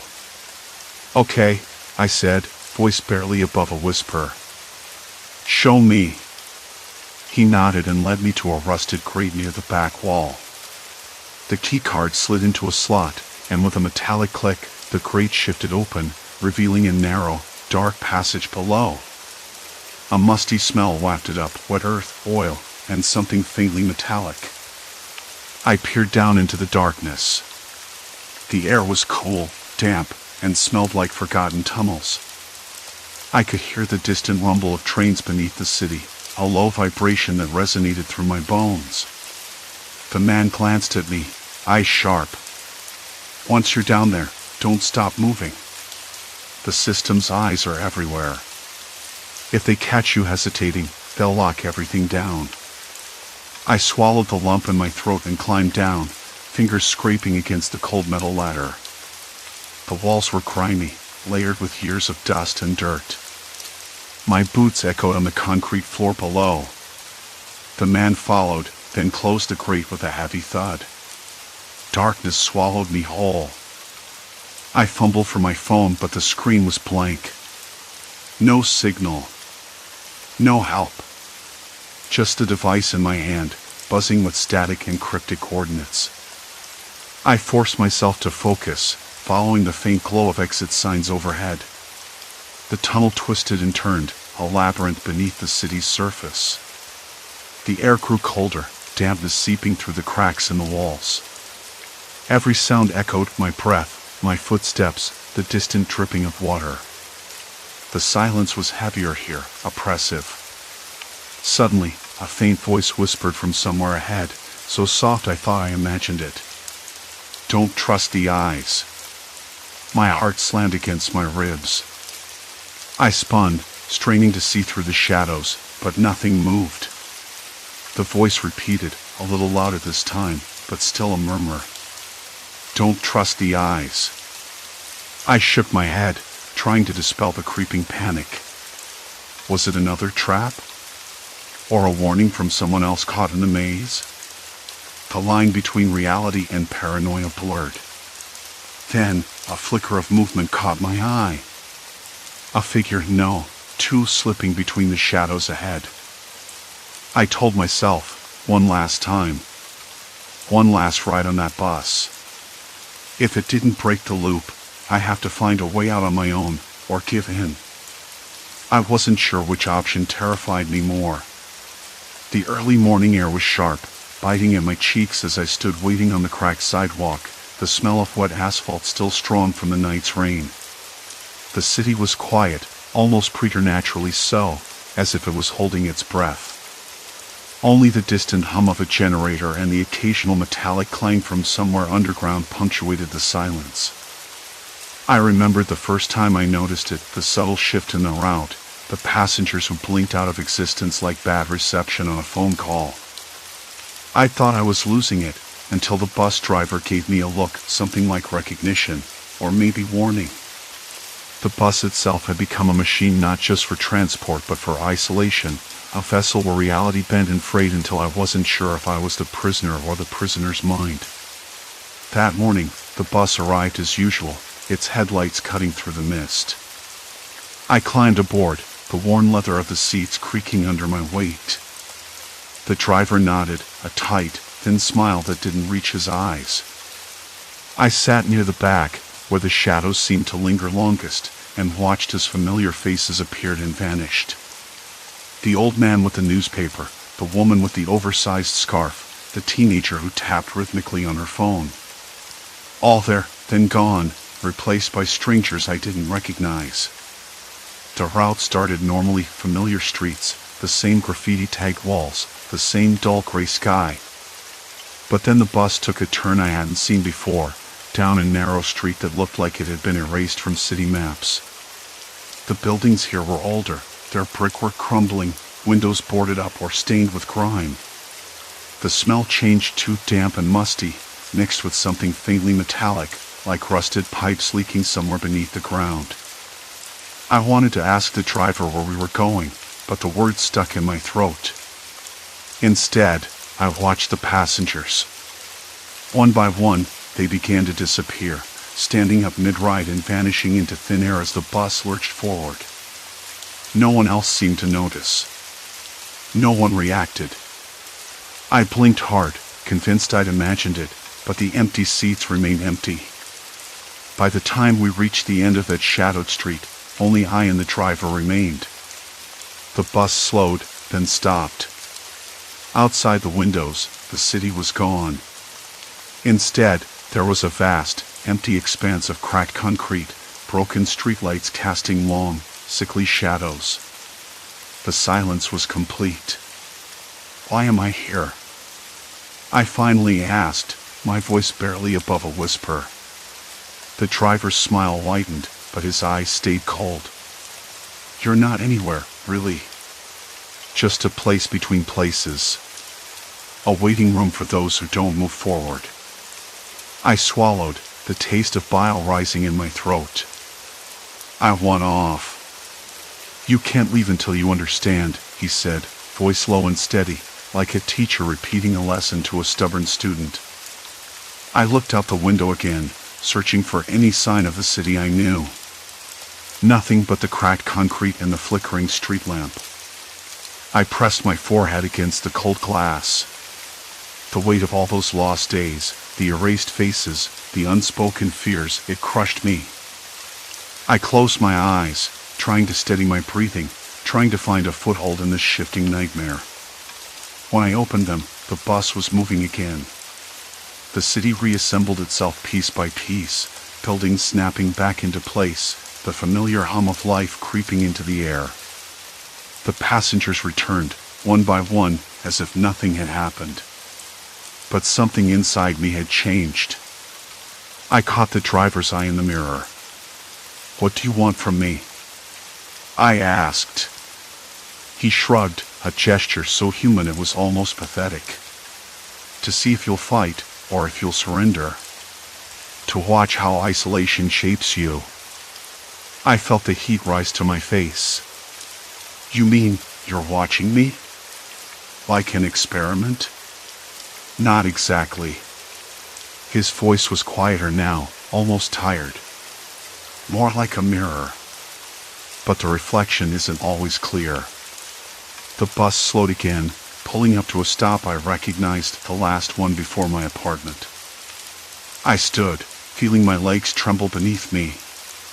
The driver reached out, his hand resting lightly on the metal pole beside the door. You can get off here. Or you can stay and ride. The choice is yours. I hesitated. The bus had become a prison, but also a strange kind of sanctuary. Outside, the city was unpredictable. People I knew but didn't trust, places that felt alien. Inside, I was alone but safe. Maybe. I stepped off the bus, the door closing behind me with a soft hiss. The air smelled like rain and old leaves. The streetlights flickered, casting long shadows that seemed to reach for me. I turned back to see the bus pulling away, disappearing into the night. For the first time in weeks, I walked home without looking over my shoulder. The city was still there, messy and flawed and real. The loop had broken, or maybe I'd broken it myself by refusing to be a passive passenger. At my apartment, I leaned against the doorframe, feeling the rough wood beneath my fingertips. The silence inside was different from the bus, less oppressive, more honest. I realized I'd been holding my breath for days. My chest loosened, the tension ebbing away. I poured myself a glass of water, noticing the coolness slide down my throat, the faint taste of chlorine.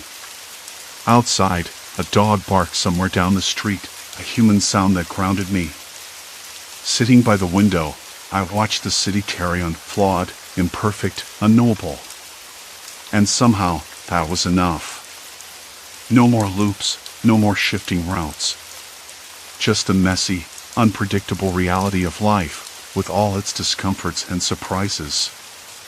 I didn't know what tomorrow would bring, but I was ready to face it.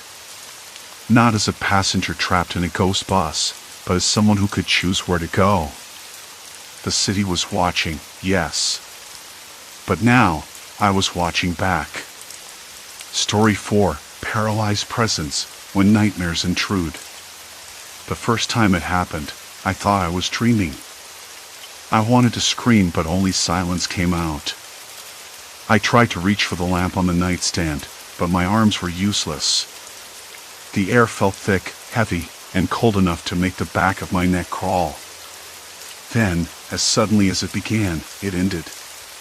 A breath caught in my throat, my body shuddered, and I collapsed back onto the pillow, gasping for air like I'd been underwater too long. The morning light was cruel. It revealed nothing unusual, no sign of anyone in the room.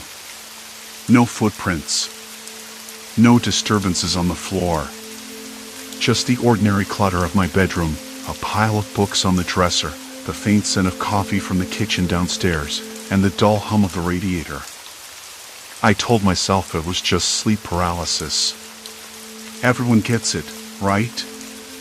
Some nights, your brain wakes up before your body, and you're stuck in that strange in-between state.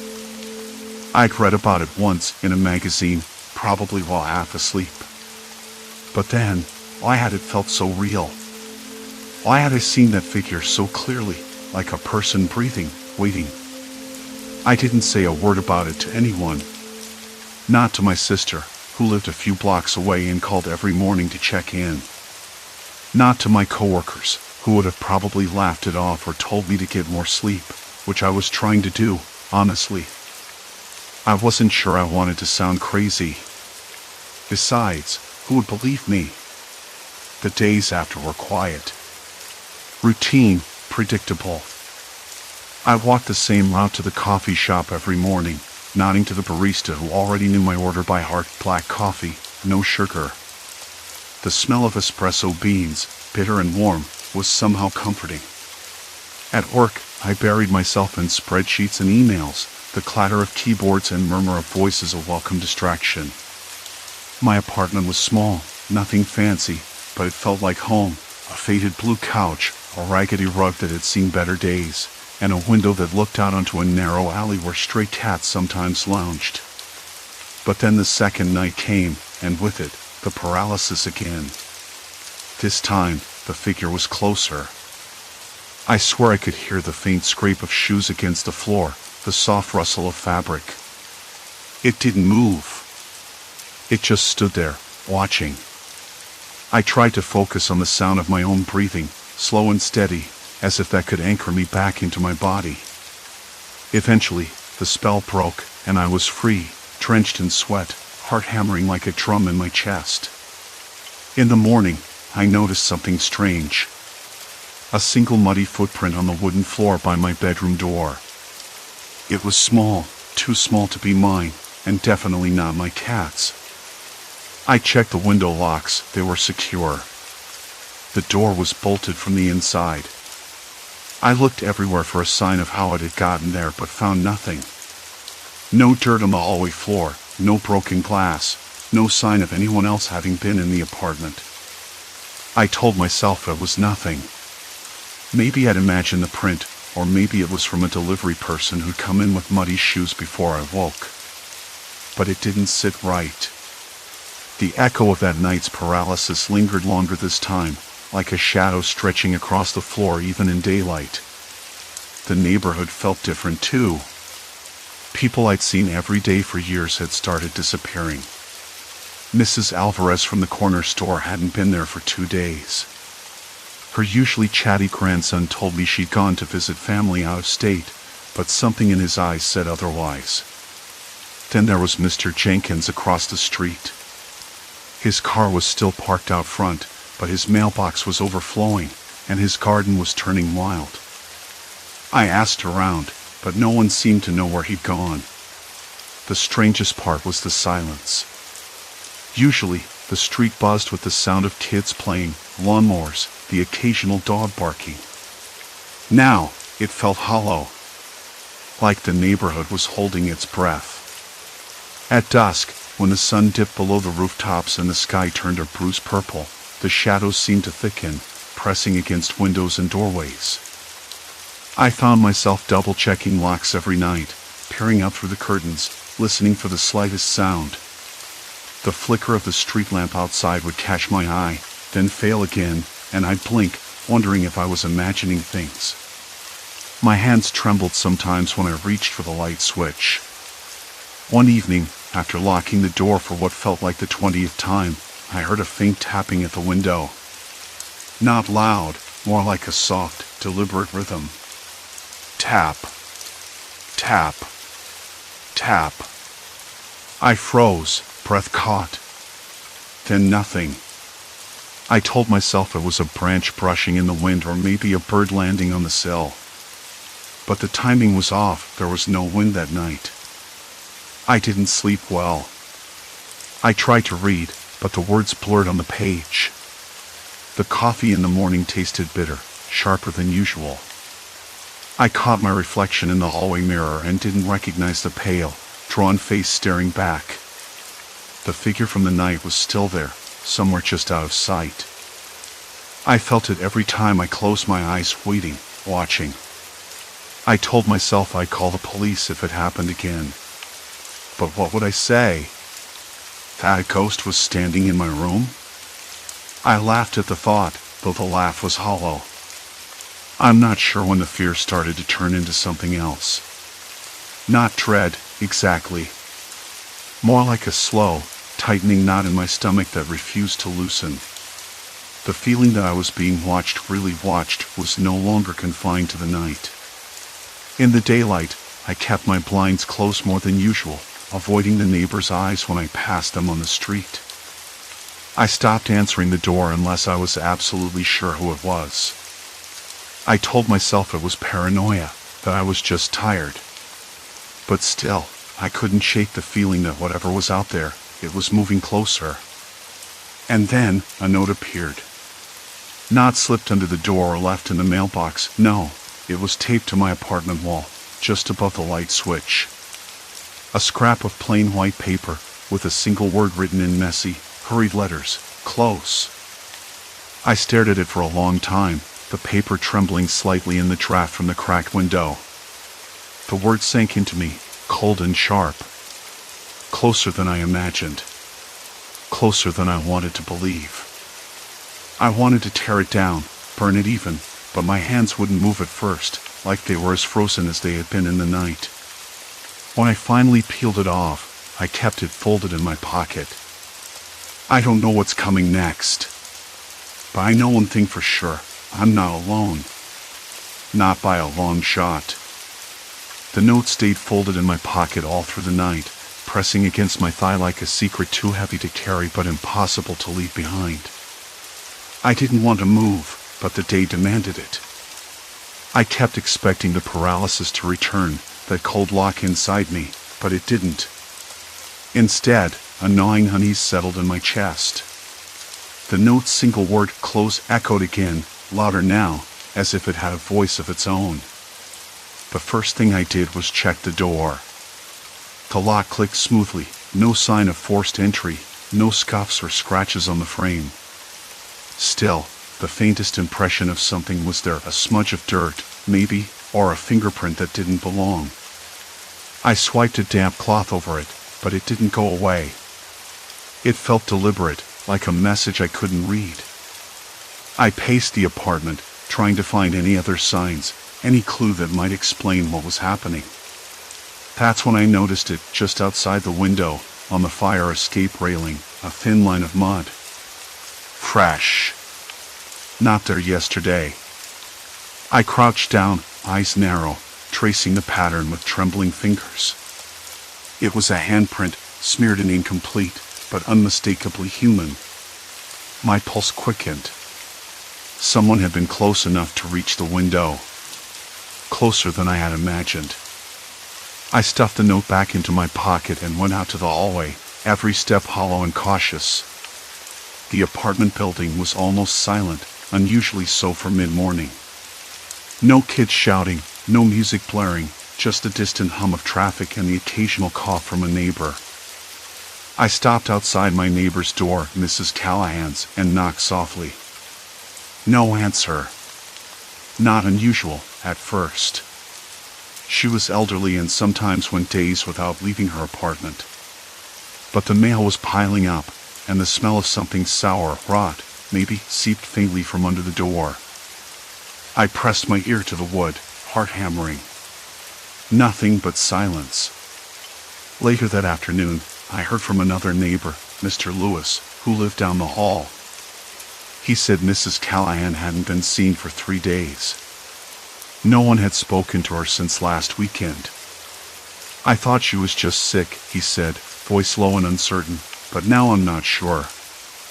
The word disappeared, floated between us, unspoken but understood. That evening, I sat at the kitchen table, the note unfolded and staring up at me from the grainy surface. I ran my fingers over the messy letters. Close. Close. The words seemed to pulse with meaning. I wanted to burn it, but I was afraid the ashes would scatter like pieces of my own sanity. I decided I needed help. Not the police, not yet, but someone who could shed light without judgment. I remembered Claire from 2 floors below, a reporter for the city paper with a nose for odd stories. I dialed her number with sweaty fingers. Claire, it's me, I said, voice tight. Something's wrong. People are disappearing. I found this. I described the note, the handprint, the silence in the building. There was a pause. Then she said, meet me tomorrow morning. Bring everything you have. We hung up. I felt a flicker of relief, the first in days. Maybe I wasn't imagining it all. That night, I tried to sleep, but the paralysis came back, worse this time. I woke frozen, breath shallow, muscles locked. The figure was there again, just beyond the doorway, a shadowy shape against the dim light. I couldn't see a face, only the outline, still and watching. My skin prickled, cold sweat slicking my arms. I wanted to scream but couldn't. When morning came, the apartment was disturbingly quiet. My phone buzzed with a message from Claire. Check the parking lot camera feed. Something's off. I grabbed my laptop and logged into the building's security system with my landlord's permission. He had given it to me weeks ago after some petty theft in the neighborhood. I fast-forwarded through the footage from the previous night, eyes straining at the grainy black and white images. At first, nothing. Then, near midnight, the camera caught a figure slipping between cars, moving slowly, deliberately. The shape was bulky but careful, almost ghost-like. It paused near a silver sedan, glanced around, then disappeared from view. Minutes later, it reappeared by the building entrance, looking up at the windows. I froze. That figure was watching me. Watching where I slept. The creeping realization that I wasn't just being targeted, I was stalked, settled in my bones. Later that day, I knocked on a few neighbors' doors, asking if anyone had seen Mrs. Callahan or anyone else missing. Most shook their heads, avoided my eyes. One man muttered something about people not wanting to get involved. Another woman whispered about things happening at night and voices in the hallways. I wanted to press them for more, but the weight of their silence was like a wall. Back at my apartment, I checked my window again. The dirt handprint was gone. In its place, faint scratches marred the glass, tiny, deliberate lines that looked like a tally of days or something worse. I sat on the floor, the note folded beside me, my fingers tracing the word once more. Close. Closer still. The sun dipped low, and a cold draft slipped through the cracked window, carrying the faint scent of something metallic and bitter. I closed my eyes, trying to steady my breathing. Something was coming. Something patient, something waiting. And I was running out of time. The night pressed in thick and heavy, the kind that makes the silence feel like a weight on your skin. I kept glancing at the glass, where those thin, deliberate scratches still marked the surface, like the tally of some slow countdown. Close. Closer still. The words echoed inside my skull, a whisper that didn't want to leave. I thought about Mrs. Callahan and the neighbors who had vanished without a trace. No calls to the police, no missing persons posters, no news reports, nothing but silence and that same unspoken fear that I was beginning to share. The man who muttered about people not wanting to get involved sounded like he knew something, but he shut his door before I could ask more. The woman who whispered about voices in the hallways had a face like she was trying to forget something she shouldn't have seen. I didn't blame them. I closed my eyes and tried to steady my breathing. The window rattled slightly in the breeze, a jagged rhythm that matched the pounding in my chest. I thought maybe if I stayed awake this time, I could catch whatever was out there. Catch it in the act. But the minutes stretched and blurred, the silence folding over me like a shroud, heavy and unyielding. Then it happened again. The paralysis. The cold that lanced through my limbs, freezing me mid-breath. My eyes snapped open and there was darkness pooling in the corner, a shadow that didn't belong. The figure. Watching. Waiting. Like last night, like the night before, but closer. Too close. I wanted to scream. I wanted to throw myself away from the bed, but my body didn't respond. Only my eyes moved, darting, searching for a face that never came into focus. I could feel it leaning in, the air thickening with its presence. Something about the way it lingered made the room feel smaller, the walls closing in, breath shallow and quick. And then, nothing. The paralysis lifted as suddenly as it had come, and I gasped like I'd been underwater. My limbs trembled, sweat slick on my skin despite the cold draft slipping through the cracked window. I wanted to believe it was just a nightmare, a trick of the mind. But when I looked back toward the corner, there was an imprint on the floor, a dark, smudged shape, like someone had knelt there, close enough to touch. I swallowed hard. The figure wasn't just watching from afar. It was inside. Inside my space. Morning didn't bring relief. The sun barely broke through the heavy clouds, casting the apartment in a gray light that made everything seem dull and lifeless. I checked the scratches on the window again. New ones. Freshly carved. A second tally. 2 marks added overnight. I moved to the door and checked the chain lock, double-checked the deadbolt. Locked tight, but the sense of being watched never left. I paced, unable to settle, my hands tracing the rough plaster of the walls like I was trying to find a crack, a secret passage, anything that would explain how this was happening. I called my sister, thinking maybe she'd heard something from her neighborhood. She answered on the second ring, her voice cautious. "Hey. You sound tired," she said. Yeah. I hesitated. Look, have you heard anything about the Callahans? Or anyone else missing around here? There was a pause. Then, not directly. But people are uneasy. I mean, you know how it is. Everyone whispers, but no one says it out loud. What do you mean? I pressed. What are they whispering about?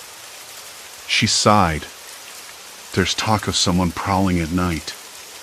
Not a burglar or a thief, something else. Someone who watches.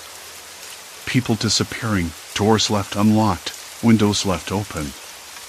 It's all connected, but no one wants to get involved. I ran my fingers over the phone, the plastic slick beneath my skin. Have you heard anything specific? Any names? Places? Just the old Miller place, she said quietly. That house has been empty for years, but lately, people say there's someone there. Lights on at night. Figures in the windows. I frowned. The Miller place was a block away, a crumbling thing that everyone avoided. I'm going to check it out. Be careful, she warned. And don't go alone. I promised I wouldn't, but I wasn't sure I meant it. After the call, I grabbed my jacket and stepped outside. The air was colder than I expected, biting in my face and making my breath cloud in front of me. The neighborhood felt different now, quieter, like the usual background noise had been turned down. No distant dogs barking, no cars humming past. Just silence. Complete silence. I walked with purpose, the cracked pavement rough beneath my shoes. As I neared the Miller place, the streetlights flickered, casting pale halos that barely touched the darkness. The owl sat at the end of the block, its windows dark and empty, or so I thought.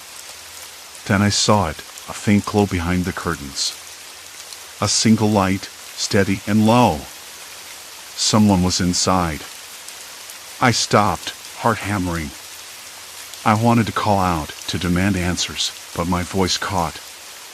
Instead, I circled the house, looking for another way in or out.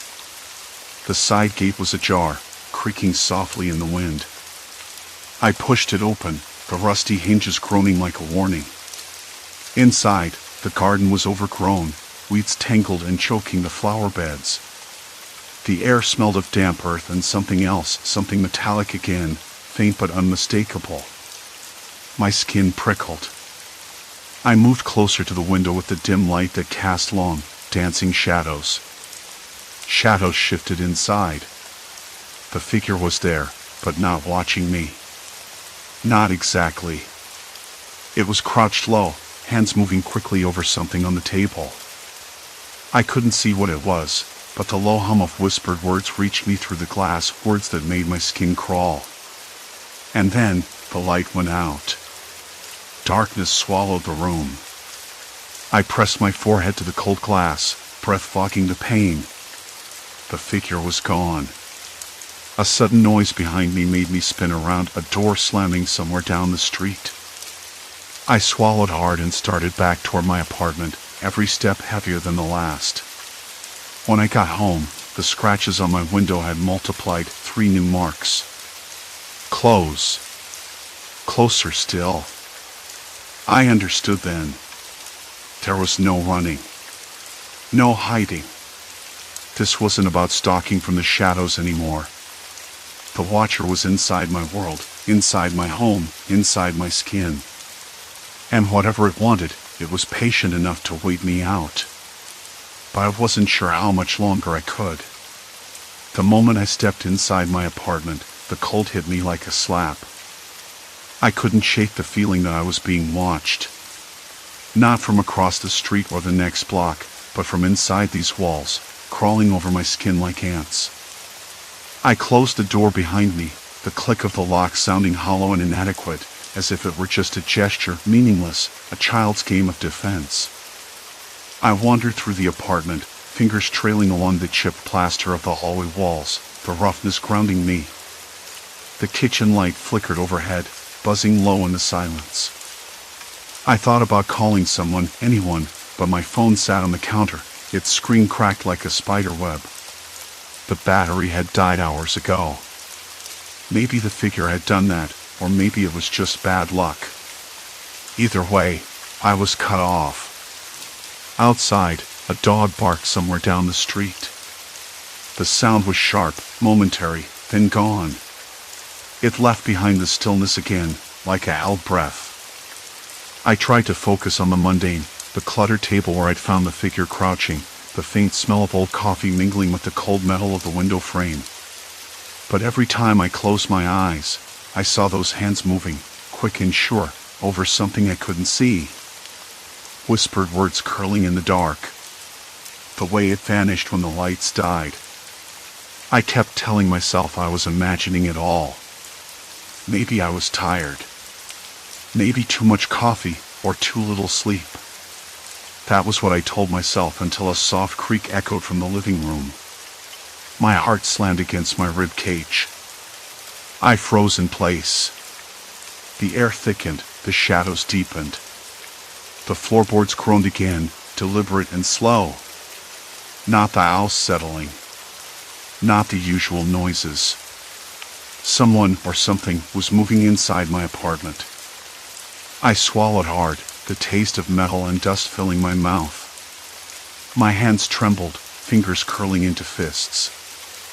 I wanted to run, to scream, to do anything but stand here like a fool. But I couldn't. I had to see it. I had to know. The living room was a patchwork of darkness and moonlight. The faint outline of the couch, the crooked picture frames on the wall. Then, just beyond, a movement. A shadow folding in on itself, shifting without sound. Who's there?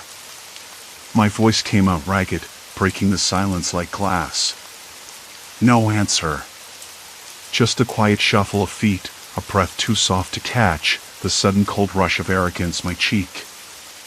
I stepped forward, every nerve screaming, and then the figure emerged. Not from the shadows, but from the doorway to the kitchen. A man. Mid-30s, pale, his eyes dark pits reflecting the dim light. His clothes hung loose, like he'd been living off the street for weeks. He smiled, but it didn't reach his eyes. It was a slow, practiced smile, the kind you see in dreams or nightmares. Don't be afraid, he said, voice low, almost friendly. I'm not going to hurt you. I wanted to believe him. I wanted to laugh in relief, to shake my head and call myself crazy for ever thinking the worst. But the scratch marks, the disappearances, the way he watched me, it all screamed otherwise. Why are you here? My voice barely a whisper. He took a step closer, and I caught the faint scent of damp earth and something metallic. The smell of something buried. To watch, he said simply. To wait. You don't understand yet, but it's coming. I blinked, confused. Coming? What's coming? He tilted his head, considering me like a curious animal. You think you're safe because the sun rises. But night is endless if you know how to wait. I shook my head. I don't understand. His smile twisted, a flicker of something cruel lurking beneath. You will. Suddenly, the floor beneath me felt unstable, like I was slipping. I stumbled back, knocking over a lamp. The bulb shattered, plunging the room into near total darkness. I heard him laugh then, a quiet, dry sound that crawled across my skin. Sleep tight, he whispered, stepping back into the shadows. And just like that, he was gone. Silence. Complete silence. I sank to the floor, heart hammering, chest tight like a vice. The cold seeped through my clothes, but I barely noticed. My mind raced, trying to piece together what he meant. The disappearances. The scratches. The watching. It wasn't random. It wasn't a game. It was a countdown. Morning came slowly. The light spilled through the window, soft and hesitant, like it was afraid to intrude. I found my phone where I'd left it, the screen flickering weakly to life. Messages from neighbors. Some worried, some frantic. Mrs. Calhoun hadn't been seen since last night. The Smith's son was gone. My own door had a new scratch, deeper, more urgent. I sat on the edge of the bed, hands trembling as I read the messages. A tight knot twisted in my gut. I wanted to tell someone, to call the police, but what would I say? That a stranger was invading my home, watching me sleep, whispering about some unseen horror? I felt trapped between disbelief and terror. Then, a knock, soft, deliberate, at the apartment door. My breath caught. I hadn't heard anyone approach. Slowly, I stood, every muscle coiled tight. Peering through the peephole, I saw nothing but the empty hallway. I stepped back, heart pounding so loudly I was sure the figure could hear it. The knock came again. 3 quick raps. I swallowed hard. I wanted to ignore it, to pretend it wasn't happening. But some part of me, stubborn, foolish, moved toward the door. Just as my hand reached the knob, the lights flickered violently and went out. Darkness swallowed me whole. And through it, I heard the whisper again. Don't be afraid. The door creaked open. I wanted to scream, but no sound came. Only the cold. Only the watching. Only the waiting. The door creaked open, and the cold swept in before I could even blink. Then, as suddenly as it had started, the lights flickered back on. My eyes adjusted slowly. The doorway was empty. Nothing but my own ragged breathing filled the room. The hallway outside was silent. I stepped back, heart still hammering against my ribs, and closed the door with a click that sounded far too loud in the quiet. I leaned against it, my hands trembling, the rough wood digging into my palms. The dark didn't feel less ominous just because the lights were back. It felt like the shadow had been waiting for me, patient and unmoving. I wasn't safe. I sat down on the floor, my back against the door, and let the tension unravel just a little. My fingers brushed against something on the floor. A scrap of paper. I picked it up, heart stuttering again, and unfolded it carefully, half expecting another whisper, another threat. It was a note. Written in a careful, looping handwriting that felt eerily familiar, maybe because it was the kind of writing you'd see on a sympathy card or a holiday greeting. Don't be afraid, it said. I stared at the paper, the words twisting inside me. Was this a mockery? A taunt? Or something else entirely? I wanted to throw it away, to burn it, but my fingers kept it close. Sleep was impossible that night. The figure's presence lingered like a scent I couldn't wash off. Every creak, every shadow in the corner of the room made me freeze, waiting for that silent watcher, but one who came closer than I'd ever realized. I told myself it was just some sick game, a person using my fear for sport. But the way they moved, so quiet it was like the air itself was holding its breath, made me doubt. Morning came in with it, a fragile kind of light. I didn't want to open my eyes, wasn't sure I could face the day. Yet, when I did, I noticed something new. The living room window was slightly ajar, the latch hanging loose where I was sure I'd locked it. Outside, the street was still and empty, the usual morning noise absent. No cars, no chatter, no barking dog. Just silence. I pulled the window shut with a shudder. The smell was different, something faintly metallic, like old pennies mixed with dust. It made my stomach twist.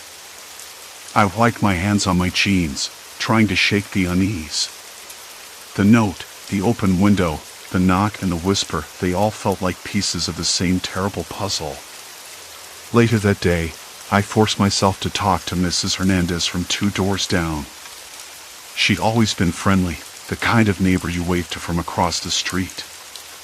I asked about the disappearances, the neighbors who had vanished without a trace. Her face went pale. "Oh, yes," she said quietly, as if saying it out loud made it real. "It's been happening for weeks now. People just gone. No calls, no notes. Some say the police are looking, but I don't know. It's like they just evaporated." I nodded, swallowing hard. "Have you noticed anything strange? Anything that might explain it?" She shook her head slowly. "No. Only that it feels like someone's watching. Always watching." That was it. Confirmation. I wasn't alone in feeling the eyes on me. But it wasn't just me. It was the whole block. The entire neighborhood was shrinking under a weight of silence and fear. I left her apartment with a resolve I hadn't had before. I couldn't run. I couldn't hide. Whatever was out there, whatever had been watching me every night, I had to face it. Not with anger or bravado, but with the cold clarity of someone who had nowhere else to go. That night, I didn't wait for the knock or whisper. I stayed awake, every muscle tensed, every sense alert. When the darkness deepened and the shadows stretched long and thin, I heard it, a soft, deliberate tap at the window. I didn't flinch. Instead, I stood and pulled back the curtain. Outside, the street was empty, but the figure was there, standing just beyond the glass. No mask. No disguise. Just a man, pale and thin, his eyes dark pools that held no mercy, no kindness. I don't know what I expected. A plea? A threat? Instead, he smiled a slow, cold twist of the lips and waved. "Why?" I whispered, my voice barely more than breath. He didn't answer. Instead, he raised a hand and pointed behind me. My stomach dropped as I turned, expecting to see someone, something. But the room was empty, save for the familiar shadows. When I looked back, he was gone. The next morning, the police finally showed up. I told them everything, the watching, the whispering, the note, the open window. The disappearances. They took notes, asked questions. I could see the skepticism in their eyes, the faint doubt that maybe I'd imagined parts of it, or that it was all some elaborate prank. But they promised to search the neighborhood more thoroughly. Days passed. The disappearances stopped. The watcher never returned. The silence lifted, replaced by the usual hum of life. And I changed. I'm not sure I ever fully trusted the light again. I learned to listen to the quiet, to watch the spaces between shadows. I stopped looking at windows as portals to the outside world and started seeing them as thin membranes, fragile and easily breached. The fear didn't vanish, but it became a part of me, a cold, steady presence that sharpened my senses and taught me to be vigilant. Sometimes, late at night, I still hear that whisper. Not loud, not clear. Just a breath against the air, don't be afraid. I don't know who he was, or why he stopped. Maybe he was waiting for something to change. Or maybe he just wanted me to know he was there, watching, waiting in the dark. But I'm still here. And now, I watch back. Story 5, Midnight at the Isolated Truck Stop, Reality Shifts and Silent Threats. I couldn't say what woke me, whether it was the cold, the distant hum of a diesel engine, or some part of me that refused to let the night swallow whole. I remember pulling in just before midnight, the sky a thick, ink-black blanket, the stars dim behind a veil of low clouds.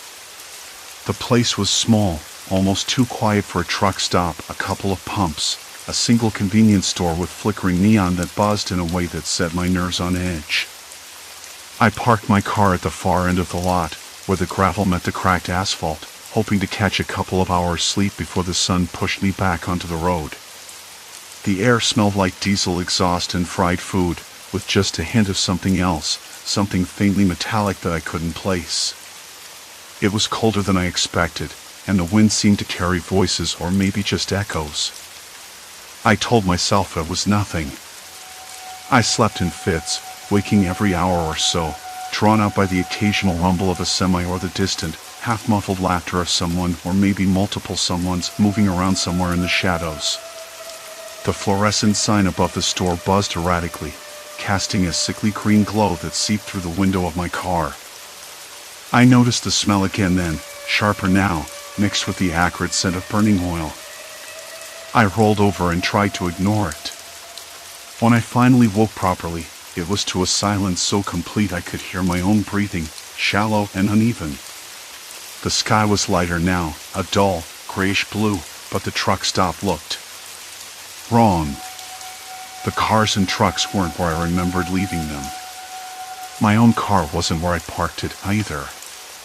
It sat angled near the pumps, doors closed, headlights off. I rubbed my eyes, thinking I was dreaming or that someone had moved me in my sleep as a prank. But the ground was cold and rough under my fingers when I touched the asphalt. This was real. I stepped out, the gravel crunching under my boots, and looked around. The convenience store was locked tight, the neon sign dead. I noticed the security cameras mounted on the roof, their lenses dark and staring down like unblinking eyes. No movement. No other cars in the lot besides the ones now oddly rearranged. It was quiet. Too quiet. "Hey," I called out, voice cracking a little. "Is anyone here?" No answer. I walked toward the store's entrance, the cold wind tugging at my jacket. My throat felt dry. I tried the door, locked. I tried the windows, dark inside, no flicker of movement. I leaned closer, trying to see through the glass. The shelves were barely stocked, some canned goods, a few bags of chips, a dusty coffee maker. Nothing that looked recently touched. I stepped back just as a man appeared from behind the building, tall, lean, wearing a faded jacket and a baseball cap pulled low over his eyes. He stopped a few feet away, hands shoved deep into his pockets. "You don't belong here," he said without greeting. I blinked. I was just sleeping here. I parked my car last night. He shook his head, like he was brushing off a bad smell. "No, you didn't. Nobody saw you. You didn't arrive." I stared, confused. "What do you mean?" "I was here. You can check the cameras." He cut me off. "Cameras don't show you. You never pulled in." The wind picked up, rattling the loose panels on the store's side. I swallowed hard. "That's impossible." He stepped closer, lowering his voice. "Look around. You're not supposed to be here. This place doesn't like unexpected guests." I felt a knot tighten in my stomach. "Who are you?" "Name's Carl. I work the night shift." His eyes flicked behind me, scanning the empty lot like he expected something or someone. "But I didn't see you, and neither did the others." He nodded toward the horizon where the first hints of dawn pushed through. "You're a ghost, or worse." "Come on," I said, trying to keep my voice steady. "There must be a mistake. I'm real. I was here."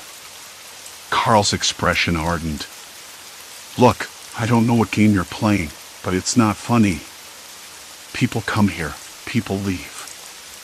But you've been erased." "Erased?" I echoed, feeling the words scrape against my mind. "What does that even mean?" He shifted his weight, glancing back toward the store again. "The cameras. They don't have footage of you. Several hours gone. Like you never showed up. I checked. Twice. I swallowed. I hadn't thought to ask about the cameras before. They'd been there, watching, but if the footage was missing, that meant... Why would the footage be missing? I asked, voice dropping to a whisper. Carl shrugged. No one knows. Maybe someone's messing with the system. Or maybe it's just this place. It's been acting strange for a while. I tried to process that. The idea of being watched felt normal. But to be erased, to vanish from every record, it was like the ground beneath me was shifting, pulling me into something I didn't understand. Is there anyone else here? I asked. Anyone I can talk to? Carl shook his head. No one's been in or out all night. You're the only stranger. I looked around. The lot was empty except for the rearranged vehicles, my car, oddly parked, and others that didn't belong in the pattern I remembered. The trucks, the sedans, the pickup all moved like pieces on a chessboard. Maybe I'm just tired, I said, rubbing my face. I'm probably imagining things. Carl nodded slowly. Maybe. But if you want to leave, you better move soon. The road's not safe at this hour. I glanced toward the highway that cut through the darkness beyond the truck stop, the black ribbon stretching endlessly. I could smell the diesel and asphalt, taste the chill in the air, cold and heavy with silence. There was something wrong here, something I couldn't explain, and it wasn't just in my head. I walked back to my car, the gravel crunching beneath me. The key was in my pocket, but the door was locked, just as I'd left it. When I pressed the remote, the lights flashed once. Then twice. A faint click. But the door didn't open. I tried again. Nothing. The radio inside crackled to life, static hissing through the speakers. I reached in, turning the dial, hoping for something, anything. A voice came through, low and distorted. You're not here. You don't belong. I jerked back, heart pounding. I wasn't sure if it was the radio or my own mind playing tricks. Carl stood behind me, watching, silent. I looked up at the sky. The clouds were thickening again, swallowing the light. Something was coming. Something that didn't want me to leave, or maybe didn't want me to exist at all. And I was stuck. Silence. Complete silence. Except for the distant hum of a diesel engine circling somewhere in the dark. The diesel engine's hum faded into the distance, swallowed by the thickening clouds. I stood there for a long moment, ears straining for any other sound, but the truck stop was dead quiet except for a faint wind stirring loose gravel across the lot. I wiped the sweat from my brow, though the air was cold, damp, and smelled faintly of burnt rubber and old oil. My hands trembled, not just from the chill. Something was wrong, no, worse than wrong. Impossible. Carl shifted beside me, the gravel crunching under his boots. He said nothing, just stared at the rows of vehicles that looked wrongly arranged, out of place. That's when my eyes caught it. The semi I'd parked beside had disappeared. Not just moved, completely gone. No tire tracks leading away, no driver in sight, no sign it had ever been there except the faint impression of a tire mark, half erased by the wind. Trust me, I was there. I swallowed hard, the metallic taste of adrenaline thick on my tongue. Where did it go? I asked, voice lower than I wanted. Carl shrugged, brows furrowed. No idea, he said. Didn't see it leave. The radio crackled again. Static first, then the same distorted voice. You're not here. You don't belong.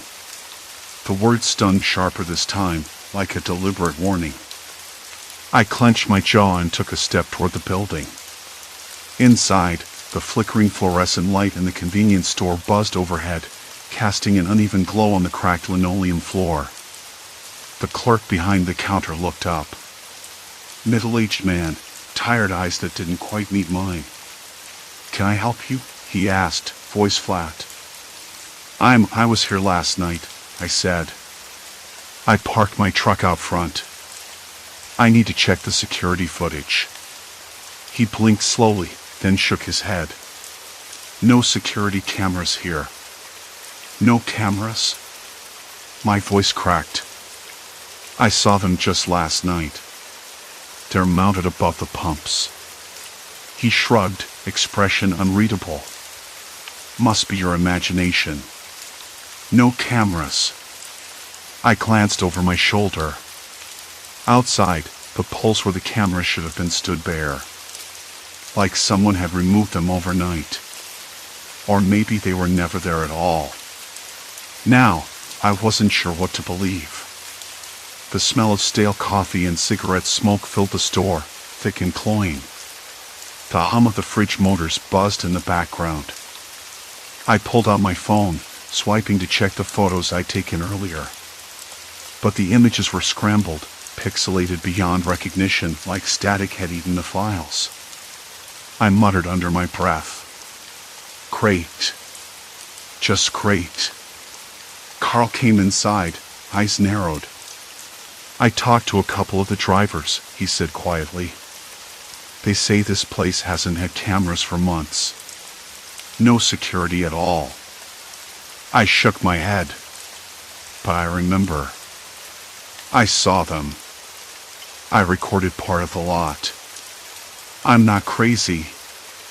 A woman stepped forward from a shadowed corner near the snack aisle. Her voice was soft, but there was steel beneath it. "You're the first to say that," she said. "Most folks just accept it. Doesn't matter if you were here or not." "Accept what?" I asked.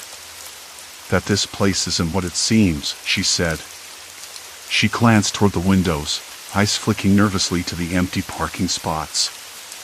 "They don't want you remembering." "Who?" I asked. The hairs on the back of my neck prickled. She hesitated, then whispered, "The owners. The ones who control the cameras, the trucks, the drivers. They rewrite things.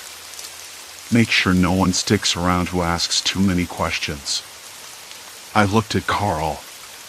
He was frowning, clearly skeptical but not dismissive. "Rewrite things?" he echoed. "Yeah," she said. "Like last night, if you really parked here, they'd have footage. But there's nothing. No records, no witnesses. It's like you never showed up." The air thickened. The fluorescent lights buzzed louder, flickering again. Outside, the wind picked up, rattling the old sign dangling above the door. I could taste dust and something metallic. Fear? No, not fear. Something else. Unease. "I need to see those cameras," I said. "If they exist." The woman shook her head. "You won't. Cameras or no, that footage is wiped clean. We've tried." "Why?" I asked, voice barely more than a breath. She looked away, voice dropping. "Because someone's watching. And they don't want us to figure out what's really going on. You're not the first to get stuck in this loop where reality twists and the past gets erased. But most don't last long enough to tell." The words hit me like a punch. Stuck. Trapped. Reality bending, rewriting itself. I swallowed hard, feeling the weight of it settle on my chest. Carl rubbed his hands together. "We should check the back office," he said. "Maybe there's a security terminal or some records." I nodded, grateful for the plan. We moved toward the cramped office behind the counter, its door hanging slightly ajar. Inside, the air smelled of old paper, dust, and something faintly chemical. On the desk sat a jumble of receipts, a low coffee cup stained with lipstick, and a dusty computer monitor, black and lifeless. I hit the power button. Nothing. Carl checked the cables, tugged at the wires. No power, he said flatly. We need to find the generator or fuse box, I said, trying to keep the panic from creeping into my voice. Carl nodded, then paused. Hey, did you notice? No clocks anywhere. Not even on the wall. I hadn't. But now that he said it, I realized the place felt timeless. No ticking, no hum of digital clocks. Just that oppressive silence, interrupted only by the flickering light and distant rumble of engines somewhere beyond the hills. We stepped back outside, the wind now whipping more insistently. The woman watched us from the doorway, her eyes dark and unreadable. Don't trust the trucks, she said softly. They're not just machines here. They carry more than freight. I frowned. What do you mean? She didn't answer. Instead, she turned and disappeared down the cracked sidewalk, swallowed by the growing night. Carl and I exchanged a look. The sky had shifted, thick clouds blotting out the stars. The cold seeped deeper into my bones. We moved toward the far end of the parking lot, where a small shed sat half hidden behind a cluster of scrubby bushes.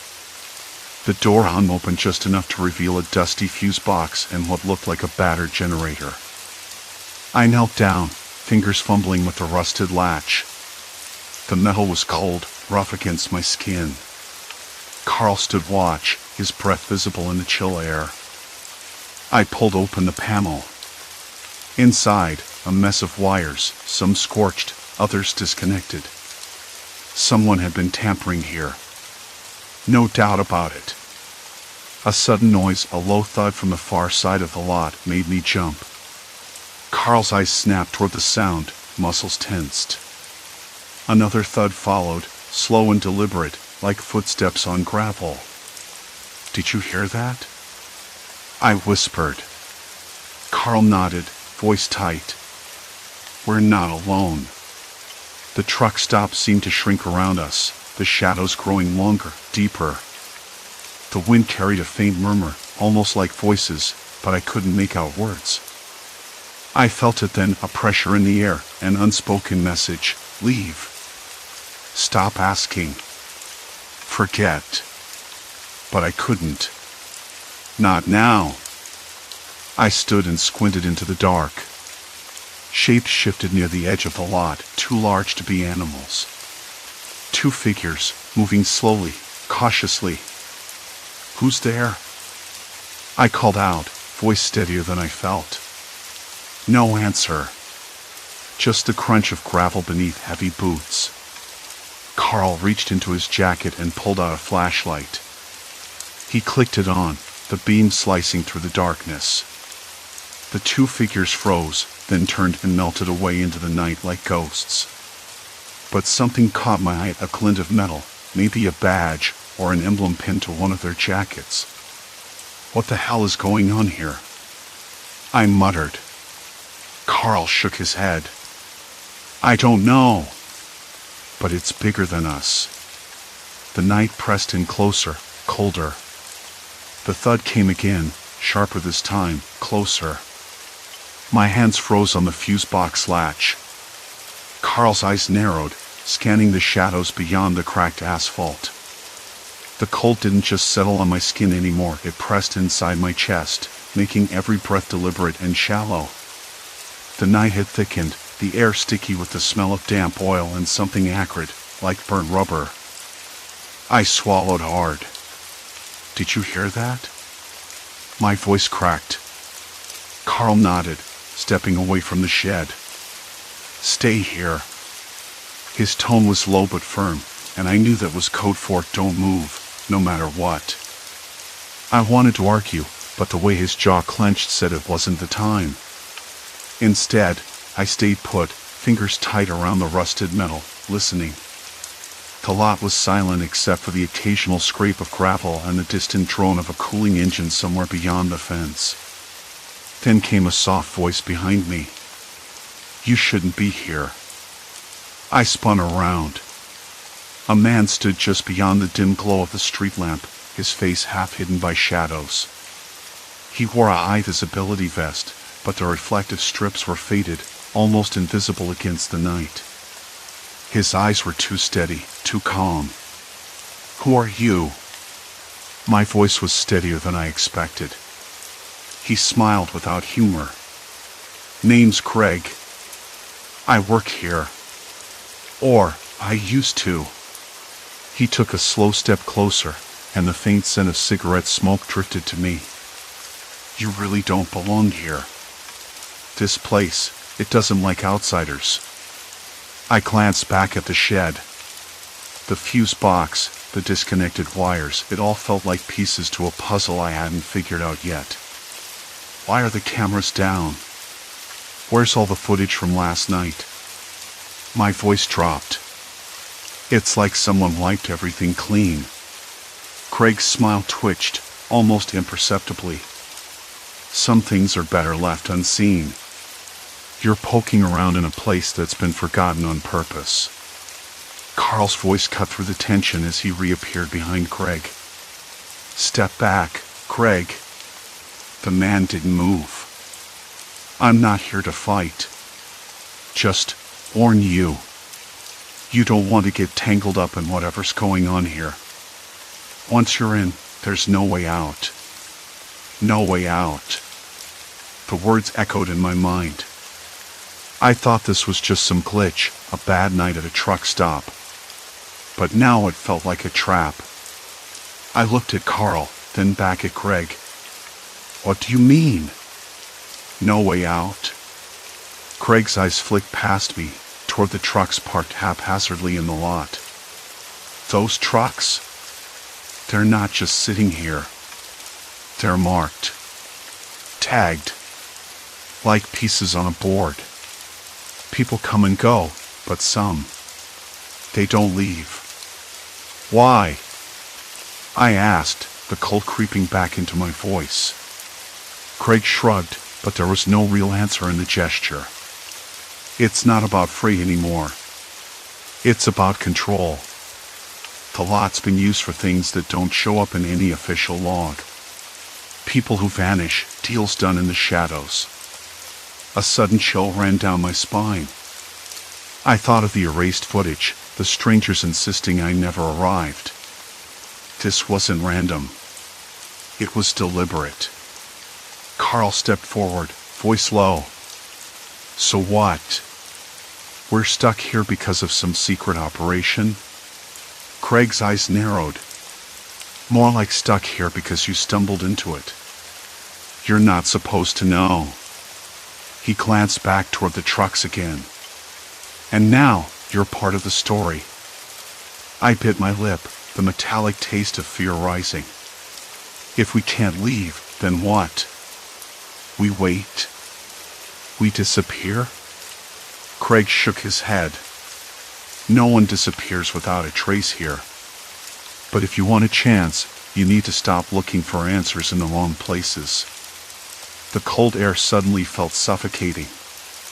I wanted to run, to shake this off as some elaborate joke or a twisted prank. But the unease in my gut told me otherwise. "You don't understand," I said, voice barely above a whisper. "I don't even know what's real anymore. The trucks, the cameras, the people, none of it makes sense." Craig's expression softened, almost pitying. "Reality here is flexible. Depends on who's telling the story. The lot rewrites itself to keep the truth hidden. You think you can just drive away? That road out? Blocked. Every exit monitored." Carl's hands clenched into fists. "Then what do we do? Sit and wait for someone to come get us? Wait." Craig laughed, a dry, humorless sound. "You think waiting helps?" "No. You have to decide. Either fold into the lot story or fight to write your own ending. I swallowed again, heart hammering. The feeling of being trapped wasn't just about geography anymore. It was psychological, a slow squeeze that tightened the moment I stepped into this place. Why me? Why us? I asked, voice shaking. Craig's eyes locked onto mine. Because you saw. Because you want to leave. And because once you want out, the lot wants in. The wind picked up, carrying with it the faint hum of engines and distant voices. I shivered, not just from the cold, but from the raw edge of something dangerous I couldn't yet name. Carl stepped closer, voice firm. We're not giving up. Craig's smile returned, colder this time. Good. You'll need that. But remember, some doors, once opened, can't be closed. You've crossed the point of no return. Before I could respond, a sudden crackling sound came from the shed. The generator sputtered to life, lights flickering erratically above us. The lot seemed to pulse with a new energy, the trucks casting long, moving shadows. I glanced around, the weight of Craig's words settling in. No way out. The place had rewritten the rules, and somehow, I was now part of the story it wanted to keep hidden. Carl looked at me, eyes wide but resolute. We moved forward. Together. I nodded, the cold air biting deeper, but something else burning hotter, resolve. The night wasn't over. Not by a long shot. The generator coughed again, the flicker of the overhead lights casting a sickly yellow glow on Greg's face.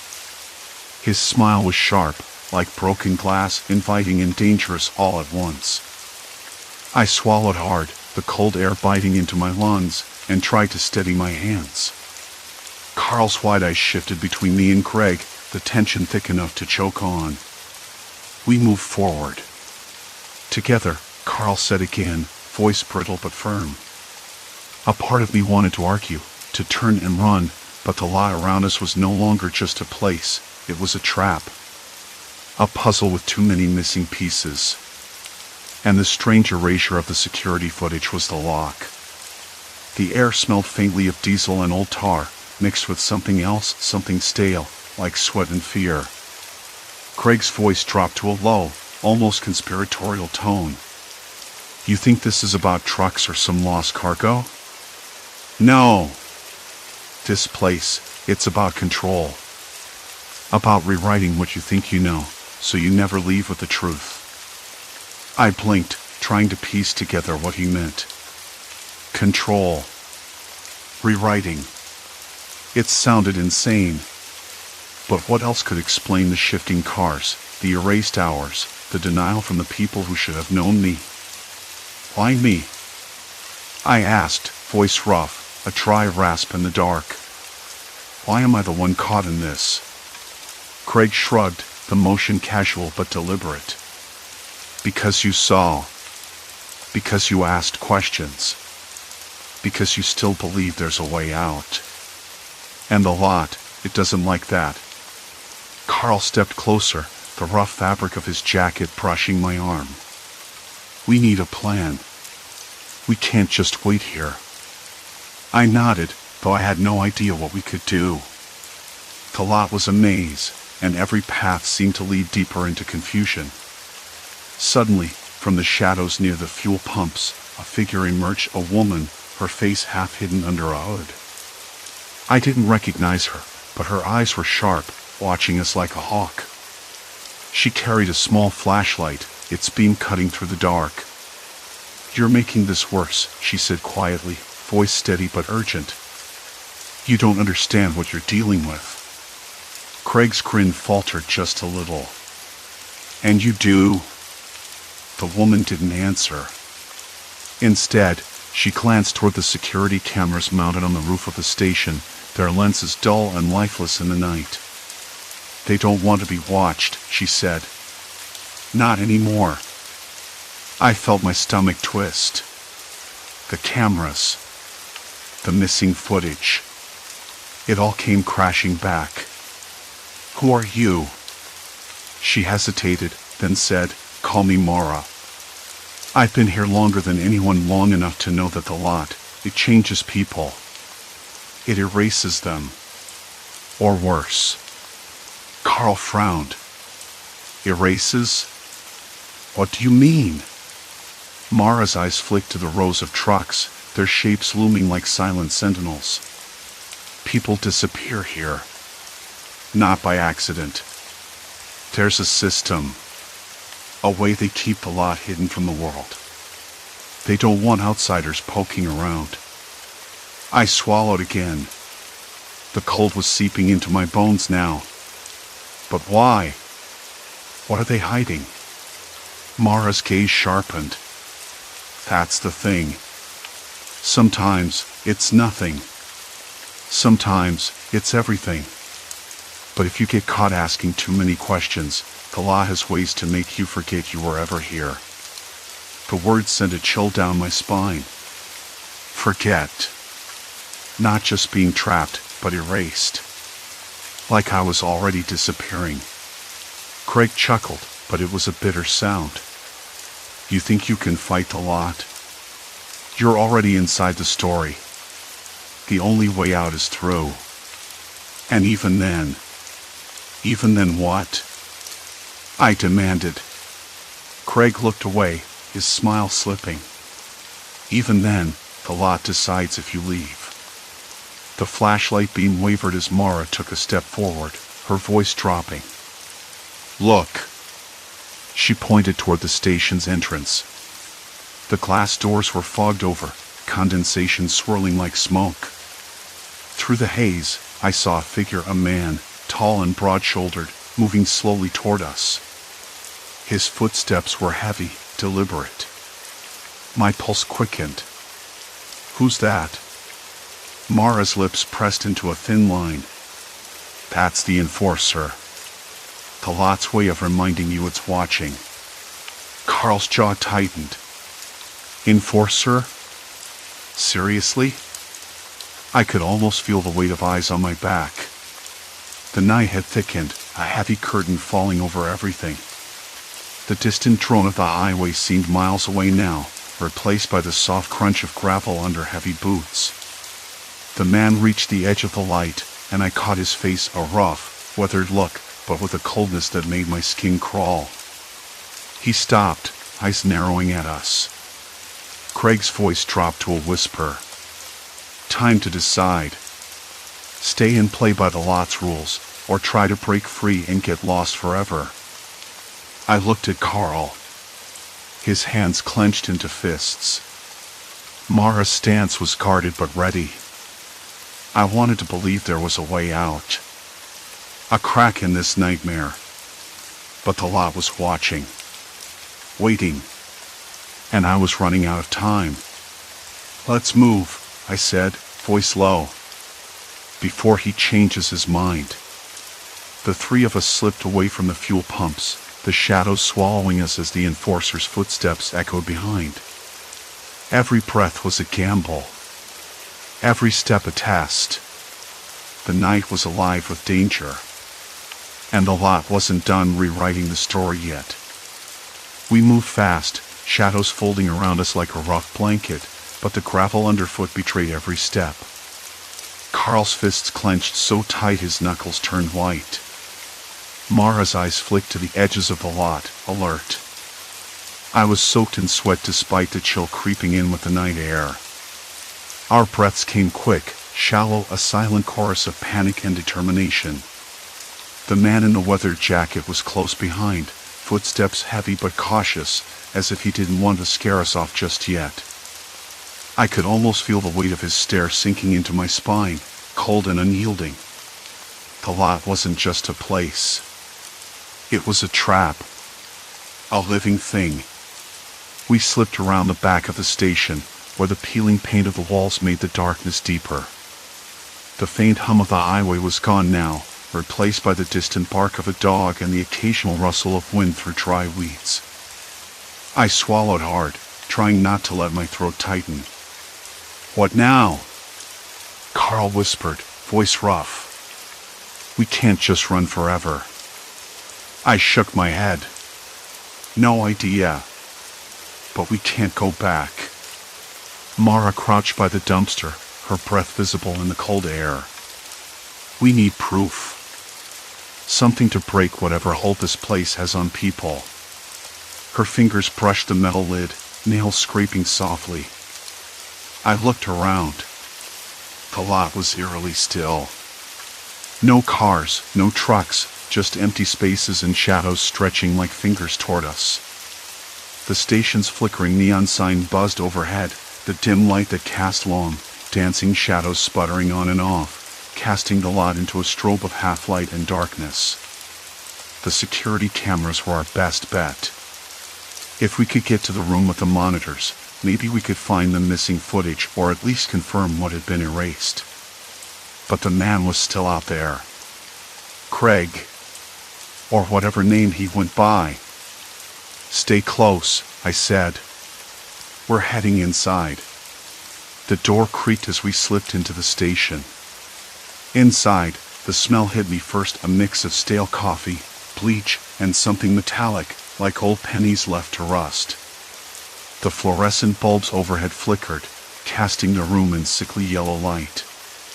The place felt abandoned and alive at the same time, like every shadow was watching us.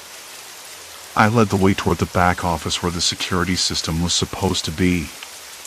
The floor was sticky with spilled soda, and the faint sound of a radio playing static buzzed from somewhere behind a closed door. I hesitated, hand on the knob, before pushing it open. Inside, a bank of monitors showed grainy black and white images of the lot, frozen at various points in the night. Some screens were blank, others flickered with static. The familiar sense of unease tightened again. Nothing, Mara said, voice low. No footage for hours. Carl's fingers trembled as he reached out to touch the controls. Why would someone erase this? I stared at the screens, heart sinking, the weight of the hopelessness settling in my chest. Because they want this to be forgotten. Or maybe they want to control what's remembered. The sound of footsteps outside made us freeze. The door handle rattled. Craig's voice slipped through the crack. Looking for something? My stomach dropped.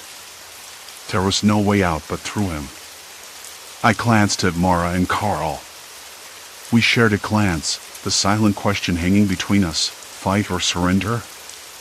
We don't want trouble, I said, trying to keep my voice steady. Craig pushed the door open slowly, stepping inside with that rough, withered look that still sent chills down my spine. But trouble found you anyway.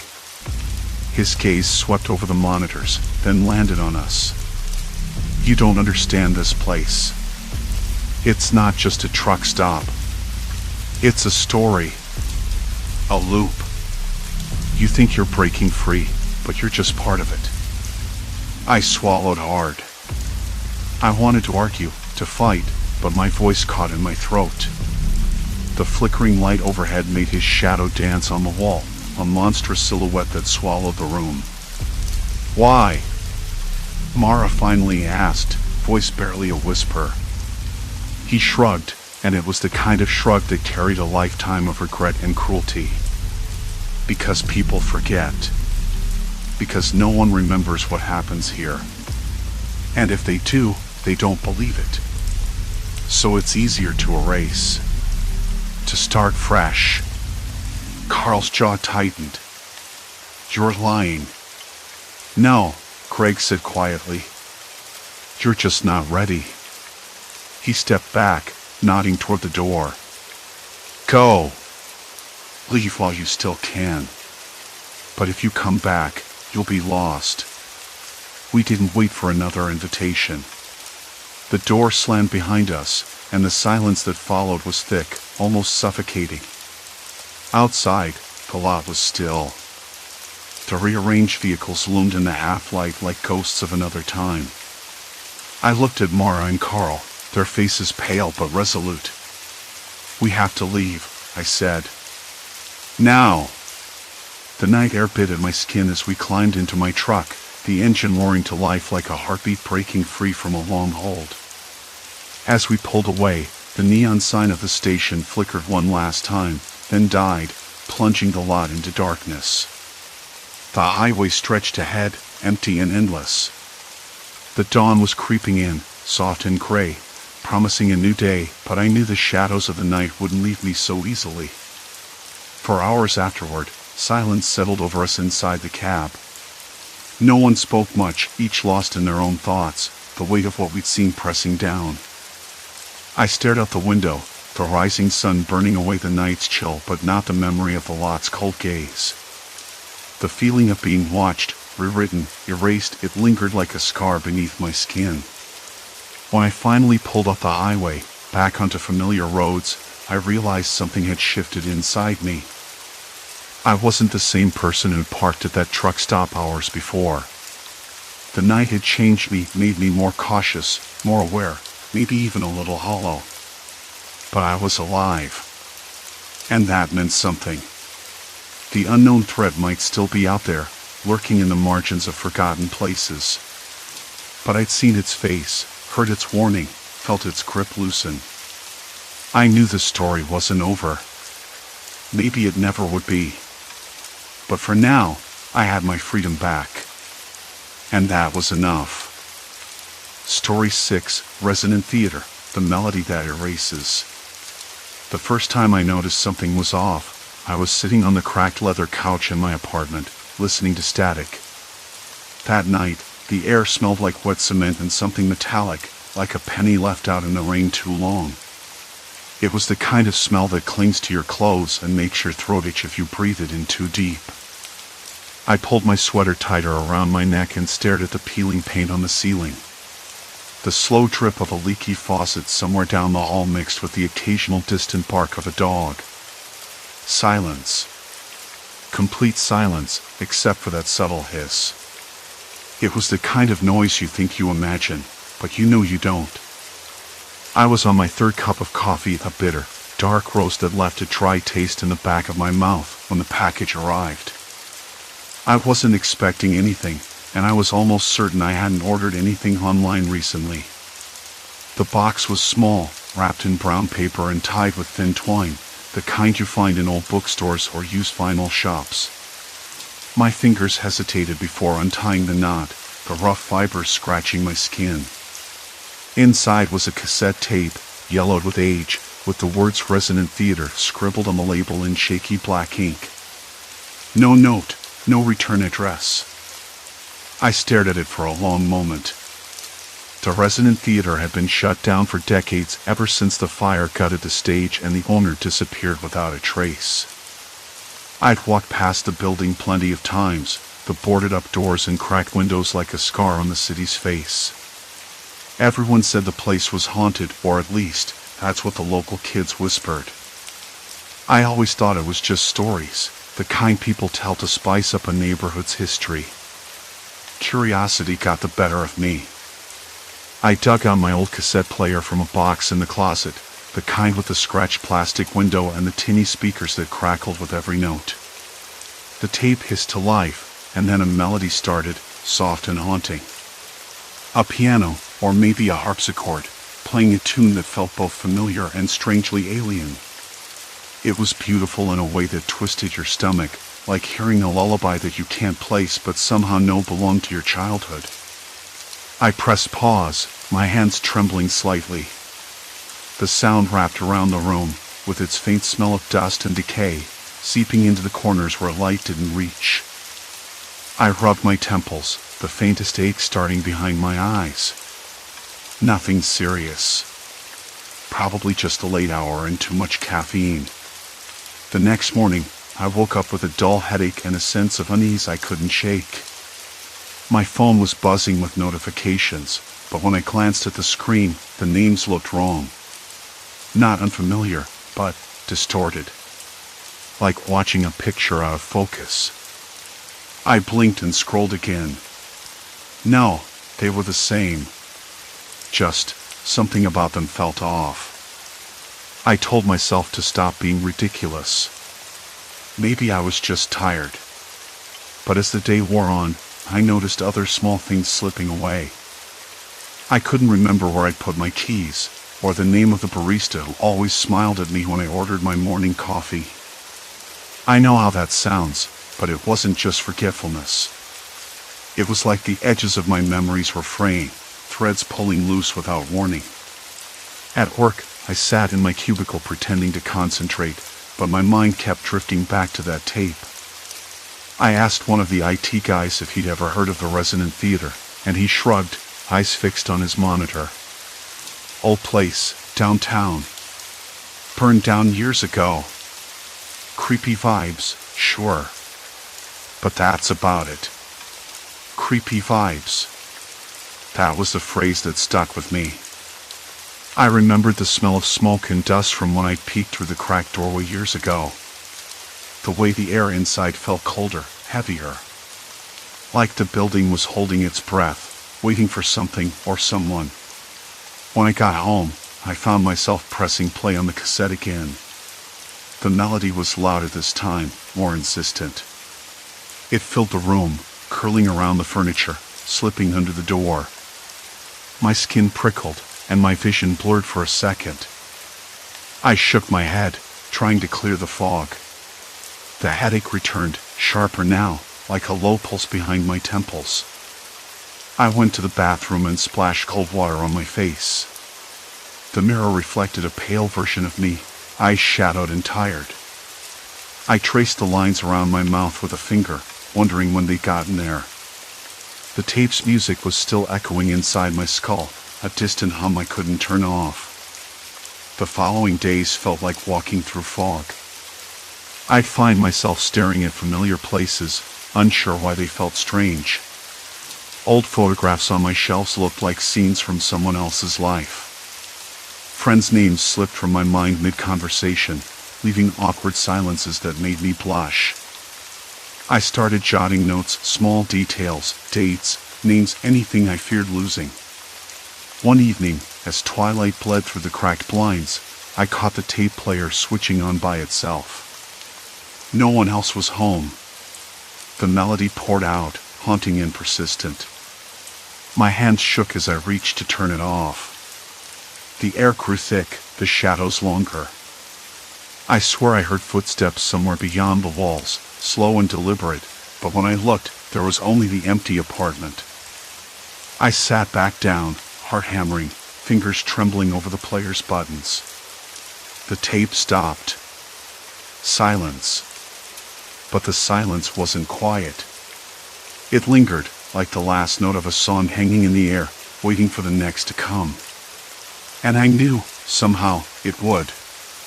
The next morning, I woke up still tangled in the aftershocks of last night's strange melody. My head throbbed faintly, as if the sound waves had left a residue behind my eyes and temples. The tape player sat on the floor where I'd knocked it down, silent now but ominous in its stillness. I stared at it for a long minute, the sunlight filtering weakly through the blinds and catching dust motes that seemed to drift like ghosts in the air. I should have thrown the thing out. Or better yet, smashed it. But something kept me rooted, a mix of dread and curiosity gnawing my gut. The sound had shaken something loose inside me, like a key turning in a lock I didn't even know existed. Maybe it wasn't supernatural. Maybe it was just some weird neurological fluke. I told myself that, but it didn't feel right. Not at all. I moved slowly through my apartment, the familiar spaces suddenly unfamiliar. The scratches on the wooden floor, the faint smell of old coffee from a forgotten cup on the counter, the way the light hit the cracked plaster near the ceiling, they all seemed to pulse with a kind of muted urgency.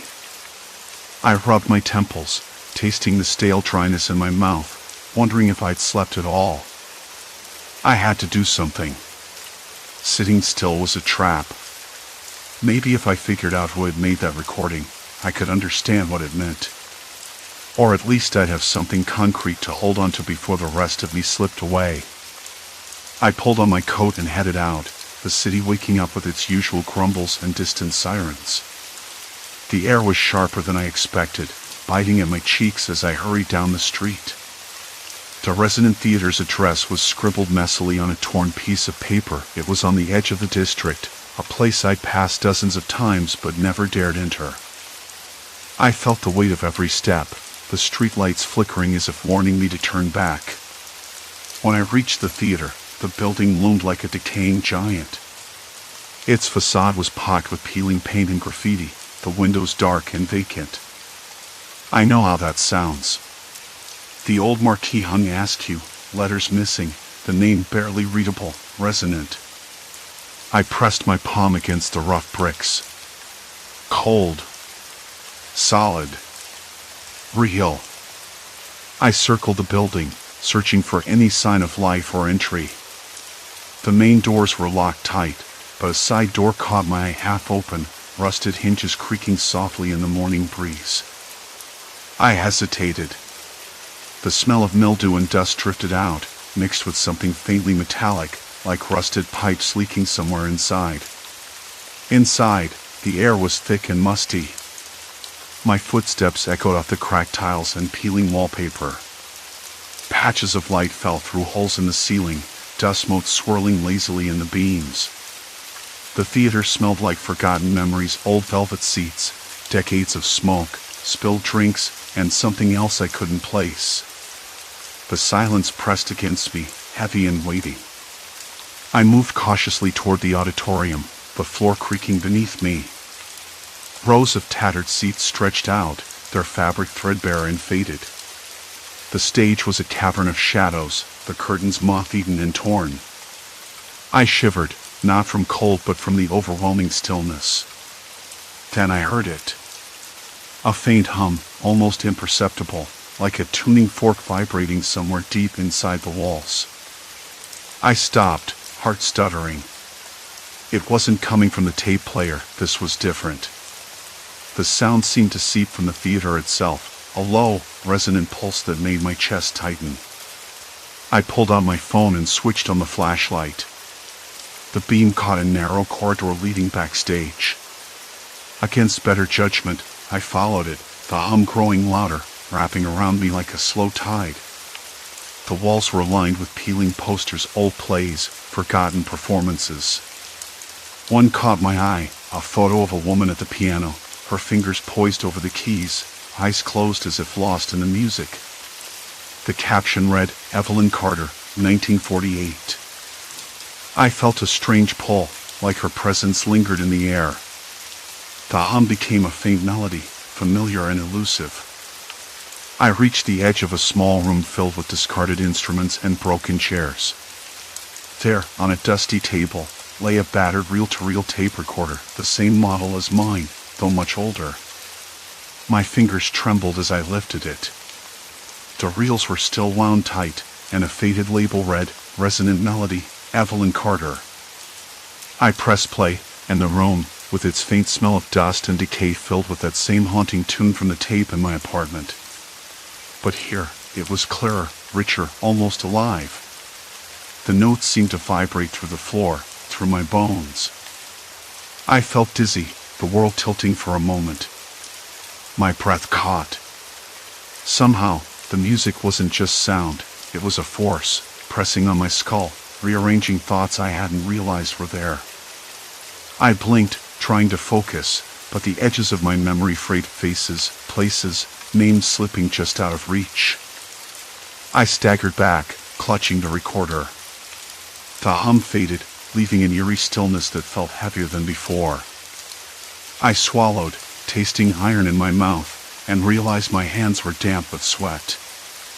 I had to get out. This place was doing something to me.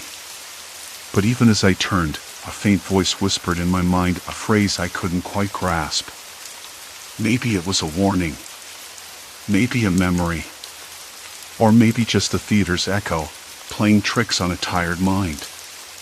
Outside, the city seemed louder, sharper, too real after the theater's suffocating quiet. I pulled out my notebook and scribbled furiously, investigate Evelyn Carter. Find her story. Understand the melody. The words felt urgent, like a lifeline. I knew I wasn't alone in this. Someone had left the tape, the recorder, the melody itself. Someone who wanted me to find it. But why? And what would happen if I kept listening? The question gnawed at me as I walked away, the sun dipping lower behind the skyline, casting long shadows that reached like fingers across the cracked pavement. I didn't want to look back, but I couldn't stop myself. The theater watched me go. Silent. Waiting. And I knew this was only the beginning. The night wrapped around the city like a thick wool blanket, cold and unyielding. I pulled my collar up against the wind, the scent of damp concrete and distant gasoline filling my nostrils. Somewhere nearby, a dog barked, a sharp, sudden sound that cut through the night's quiet and left an echo bouncing between the empty buildings. The city felt too loud after the theater's silence, too real, like a jarring wake-up call. But the theater's echo still hummed inside my head, that faint voice whispering just beyond my grasp. Words I couldn't pin down. A phrase, or maybe a name. Evelyn Carter. The melody. The warning. They tangled together like threads slipping through my fingers. I pulled out my notebook. My hands trembled enough that the pen scratched jagged lines. The words came out jagged, frantic. Investigate Evelyn Carter. Find her story. Understand the melody. The urgency in my chest was like a second heartbeat. This wasn't just curiosity anymore. This was a demand. I glanced back once. The theater loomed like a darkened beast, silent but watching. The windows were shattered, the marquee flickered faintly with broken bulbs, and the doors, though shut, seemed almost breathing. Waiting. I swallowed hard. I didn't want to look back, but I couldn't stop myself. I didn't know what I was walking into, but I was past the point of no return. My apartment smelled stale and cold when I got home, a sharp contrast to the damp night outside. I flipped on the overhead light, but it buzzed and flickered before settling into a weak glow. I dropped my bag on the floor and sat at the kitchen table, the tape recorder resting beside my notebook. The hum of the city filtered through the cracked window, distant sirens and the occasional car passing like ghosts in the dark. I pressed play. The melody spilled out, soft and hypnotic, curling around the room like smoke. But this time, I listened differently, not just to the notes, but to the spaces between them. The way the sound seemed to ripple, almost like it was reaching into me, probing, searching. I blinked rapidly. The room tilted slightly, or maybe I did. A cold sweat broke out on my forehead. I rubbed my temples. It's just a song, I muttered. Just a recording. But my fingers faltered on the tape recorder's worn casing. I squinted at the screen. The tape was almost finished. I pressed rewind, then play again, letting the melody fill the air, cold and heavy with silence once more. I wanted to trace the notes, to catch the pattern, the secret. I wanted to understand what Evelyn Carter had meant to say. The phone rang. I jumped, nearly knocking the recorder off the table. The shrill ring sliced through the quiet like an item. I stared at it, heart pounding. Answering now would mean talking to someone, but not answering meant losing a thread I didn't know I had. I grabbed the receiver. Hello? A pause. Then a voice, low and careful. Are you the one who found the tape? I hesitated. Yes. Who's this? Someone who knows what you're dealing with. The voice was barely above a whisper. You can't stop now. Not after what you've heard. My skin prickled. What do you mean? I don't understand. Evelyn Carter's melody isn't just music. It's a message, a code. And it's dangerous. The sound waves, they do things to your mind. You've felt it, haven't you? The gaps in your memory, the confusion. I swallowed hard. How do you know about that? Because I've been there. I lost pieces of myself trying to unravel it. The theater isn't just abandoned. It's a trap. You won't be able to leave once you go deeper. What do you want from me? To warn you, but also to tell you, you've already crossed the point of no return. You can't unhear what you've heard. The line went dead. I stared at the receiver, my fingers numb. The room felt colder, shadows creeping in the corners. I rubbed my eyes and tried to steady my breath. The tape recorder sat beside me, its silence louder than before. I couldn't decide if I was more frightened or more curious. The next morning, I woke up with a start. The sunlight was too bright, stabbing through the blinds, but I couldn't shake the heaviness in my chest. My head throbbed, a dull ache behind my eyes, and my mouth tasted like metal. I blinked against the light, trying to piece together the fragments of a dream or memory that slipped like water through my fingers. I reached for my phone. No new messages. No missed calls. But the contact from last night was gone. Swiped away or erased. I couldn't remember which. I rubbed my forehead, trying to steady the nausea rising in my throat. I sat up slowly, the sheets rough against my skin.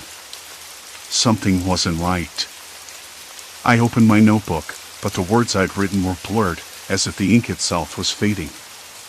Investigate Evelyn Carter was still legible, but the urgency felt hollow now, like a distant echo rather than a burning command. I ran my hands over the pages. I was losing time. Small moments like how I got home, what I ate for dinner, vanished before I could hold on to them. The melody was doing something to me. That much was clear. But what? And why? I forced myself to stand, the room spinning slightly.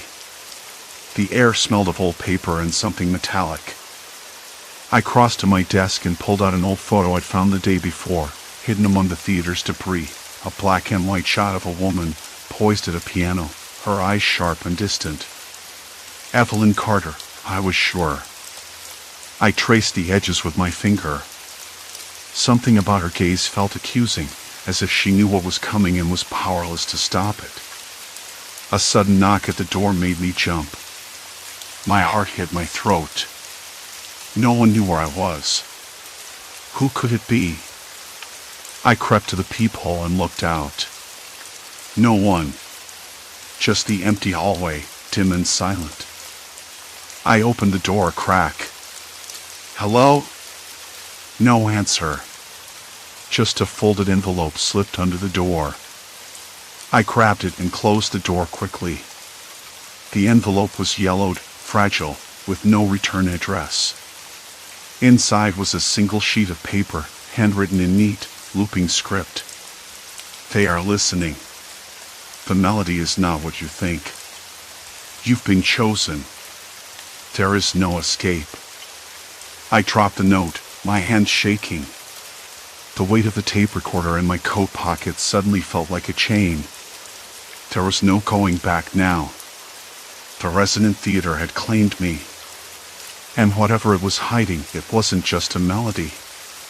It was a trap designed by someone who understood the fragile architecture of the mind far better than I ever imagined. And I was already caught inside it. The envelope slipped from my fingers and fluttered to the floor like a dying moth. I didn't move for minutes, maybe longer.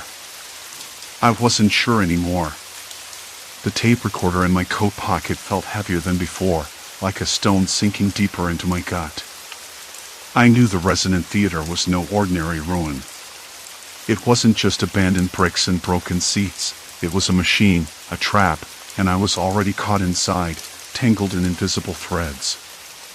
I wanted to throw the tape away, smash the recorder to bits, anything to break whatever hold it had on me. But I couldn't. Instead, my hands fumbled to turn it on again. That melody, the haunting, impossible melody, dripped out once more, wrapping around the room, with its faint smell of dust and decay like cold smoke. This time I listened with eyes shut tight, willing myself to find some rational explanation, some flaw. A trick of acoustics, a recording glitch. Anything but what it felt like, a slow erasure of myself. The next morning arrived with a dull ache behind my eyes, the kind that comes from a restless night spent wrestling with shadows. I sat in the kitchen, the note still on the floor beside my boot. The sun sliced through the blinds unevenly, casting stripes over the cracked linoleum. I tried to remember what I'd had for breakfast the day before and came up empty. That, I realized, was new. The melody wasn't just haunting, it was eroding the edges of my memories. I paced the room, the rough plaster of the walls seeming to close in tighter with each step. My phone buzzed, startling me. A message from an unknown number. Stop digging. You don't know what you're waking. I dropped the phone onto the table, my hands trembling so hard the screen blurred. Who are you? I muttered aloud, but the silence was my only answer. The tape recorder sat on the counter, silent now. I stared at it, wondering how something so small could feel like a wrecking ball inside my head. I knew I had to go back to the theater, to find out who was behind this, what the melody really was, and why it was designed to break me. Later that afternoon, I found myself standing again before the crumbling facade of the Resonant theater. The air smelled of damp wood and rusted metal, a sharp contrast to the stale heat trapped inside. The peeling posters on the walls whispered stories of performances long forgotten, their colors faded to ghostly pastels. I hesitated, feeling the weight of the tape recorder in my pocket. It was like carrying a live wire. Inside, the dimness swallowed me whole.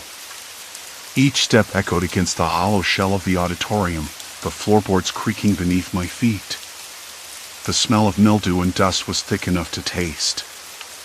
I ran my fingers along the cracked plaster of the walls, the texture gritty and brittle. The deeper I went, the colder it felt, as if the building itself exhaled a chill. Then, from somewhere in the darkness, the melody began again. Soft at first, just a whisper behind the walls, then growing louder, more insistent. It wasn't coming from the tape recorder.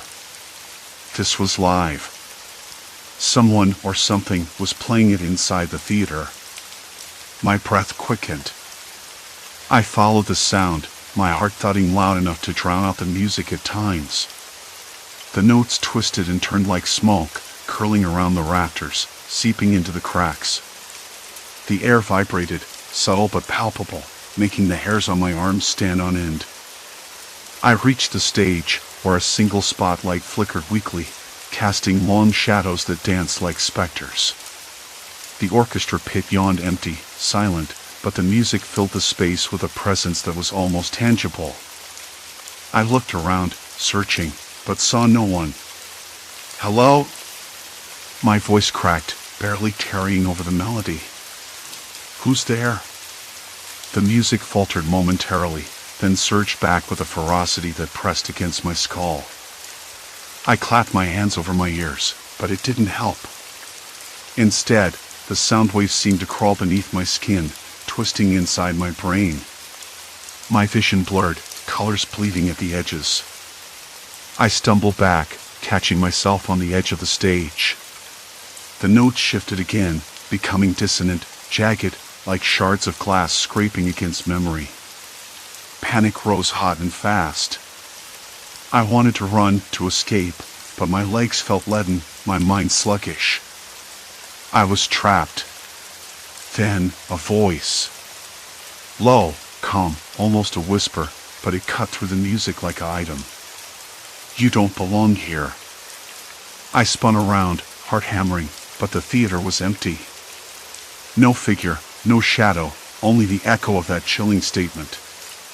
The melody slowed, stretching out, and with it, my thoughts scattered in a whirl. I tried to hold on to who I was, but the edges frayed. Names slipped away, faces blurred. I could feel the memory of my own apartment, my friends, even the note I had found, all drifting just out of reach. The voice came again. This place demands something in return. I sank to the floor, fingers digging into the dusty wood. What? What do you want? Silence. Complete silence. The darkness pressed in, suffocating and dense. I realized then that the danger wasn't just the melody. It wasn't ghosts or curses. It was the knowledge that someone had engineered this, someone who understood how to manipulate the brain's fragile wiring, using sound as a tool. And now, that person or people were watching, waiting. I forced myself to stand, to take a step back toward the exit. But the theater seemed to shift around me. The walls fell closer, the ceiling lower. The faintest laughter echoed, a dry, brittle sound that made my skin crawl. Not human laughter. Something else. Something calculated. My breath caught, cold sweat slicking my back. "I'm not here to play your game," I said, though my voice wavered. Another knock echoed, soft, deliberate, this time from the far end of the corridor. My eyes darted toward it, heart racing. The note's words returned. They are listening. I edged forward, every nerve screaming. The knock came again, then a whisper so low I almost missed it. "You think you can leave?" "No," I whispered back, voice barely audible. "Then prove it." The melody swelled once more, a terrifying crescendo that clawed at the edges of my sanity. I gritted my teeth, fighting to remember who I was, what I had come here for. But with every note, the theater seemed to rewrite my mind, erasing the past and rewriting the present in its own dark language. I knew then the fight wasn't just to escape the building. It was to keep myself intact, to resist becoming another lost fragment in the theater's endless echo. I didn't know how much longer I could hold on. But I had to try. Because if I gave in, if I let the melody win, there would be no coming back. I woke up to the low hum of the city outside my window, the kind of dull noise that never quite settles, like a distant machine running all night. The sky was a pale gray, filtered through the thin curtains I hadn't bothered to close properly. For a moment, I wasn't sure where I was, then the sharp ache behind my eyes reminded me. The Resonant theater. The recording. The melody. I rubbed my temples, trying to pull the fog of confusion away. The memories were like loose threads, slipping through my fingers. I couldn't quite hold on to them, no matter how hard I tried. My apartment felt foreign, like I had moved in yesterday, not years ago. The books on the shelves looked unfamiliar. Even the scent, the faint odor of old paper mixed with my cheap coffee, seemed off, as if I were smelling it for the first time instead of the 100th. I had spent the last few days trying to piece myself together, but it was like my brain had started to rewrite its own history. I kept questioning what was real and what was fading. The melody haunted me, though. It wasn't just in my head anymore, it was embedded in the air I breathed. That sound wave, whatever it was, had done more than disrupt my memory. It had chipped away at who I was. By mid-morning, I decided I couldn't stay cooped up. I needed some clarity, or at least a distraction. I grabbed my coat, the one with the frayed cuff, and left the apartment. The hallway smelled like stale sweat and cleaning solution, familiar enough to ground me for a second before the uncertainty crept back. Outside, the city was sluggish. People moved like shadows, their faces blurred in my mind. I walked without a destination, my footsteps echoing softly against the cracked pavement. The air was cool, carrying the faint scent of rain on concrete. At the corner deli, I bought a black coffee and a stale bagel. The cashier, a woman with tired eyes and a crooked smile, asked how I was. "Could be better," I said, forcing a smile. She nodded, not pressing further. I found a bench nearby, the wood rough and splintered beneath my fingertips. I sipped the coffee, bitter and burnt, and stared at the street. Cars slowed and sped, voices floated past in snippets of conversation, but none of it felt anchored to me. I thought about calling anyone, but couldn't remember a single phone number without looking it up. That realization hit harder than I expected.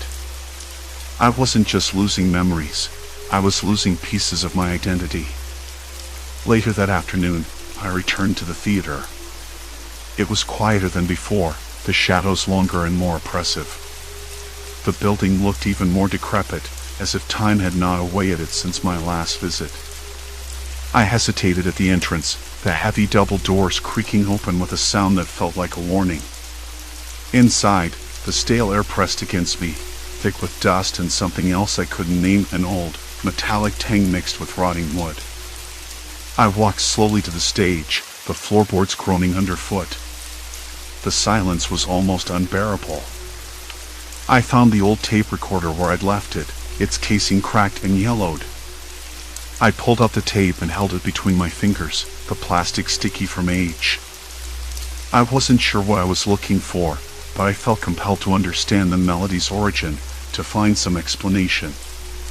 Then, a voice. Barely a whisper at first, but growing clearer. "You shouldn't be here," it said. I spun around, heart pounding, but no one was there. The theater, empty except for me, swallowed the sound as if it had never existed. "Hello?" My voice cracked. Silence. Complete silence. The shadows seemed to shift, and I caught a glimpse of movement in the balcony seats. A man stepped forward, his face obscured by the dim light. He looked older, with deep lines carved into his skin and eyes that held something cold. "You don't know what you've unleashed," he said. I swallowed hard. "I don't understand. Who are you?" He smiled, but it wasn't a warm smile. More like a warning. "I'm the one who recorded that melody. I used the theater's acoustics to embed something in it. A sound that changes the way your mind works. You thought it was a ghost story. It's worse." I shook my head, trying to process the words. "Why? Why would you do that?" "Because the world forgets too easily," he said, stepping closer. "People lose themselves in noise and distraction. I wanted to make them listen, really listen, to something that would force them to lose themselves. To break down their memories and build something new." I felt my hands tremble. "And me? What am I now?" He looked at me with an odd mixture of pity and satisfaction. "A blank slate. And soon, you won't even remember this conversation." The weight of his words pressed down on me. I wanted to run, but my legs felt heavy, as if the sound had seeped into my bones. "Is there a way to stop it?" I asked, desperation creeping in. He shook his head. "No. Once the melody is inside, it rewires your brain. The best you can do is accept the change or lose yourself entirely." I wanted to scream, but the words caught in my throat.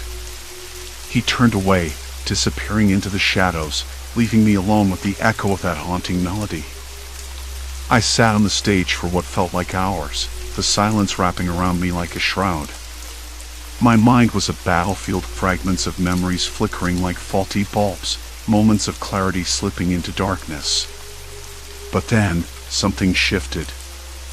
I realized that despite the loss, something remained. A thread of myself that refused to break. I stood up slowly, brushing dust from my jeans. The theater wasn't just a tomb for the past, it was a place where I had to confront my own unraveling. The melody had taken much, but it hadn't taken everything. Outside, the sky was turning with the sun's slow descent, casting long shadows over the cracked pavement. I walked away from the theater, the cold air filling my lungs, steadying me. I didn't know who I was anymore, not entirely. But maybe that was the point. Maybe I had been given a chance to rebuild, not from what I lost, but from what I chose to carry forward. On the bus ride home, the city's hum was no longer a threat but a reminder. Life went on. People forgot and remembered. I was part of that cycle now. When I reached my apartment, I sat by the window, watching the night settle in. The melody was silent, at least for now. And in the quiet, I let myself breathe. I didn't have all the answers.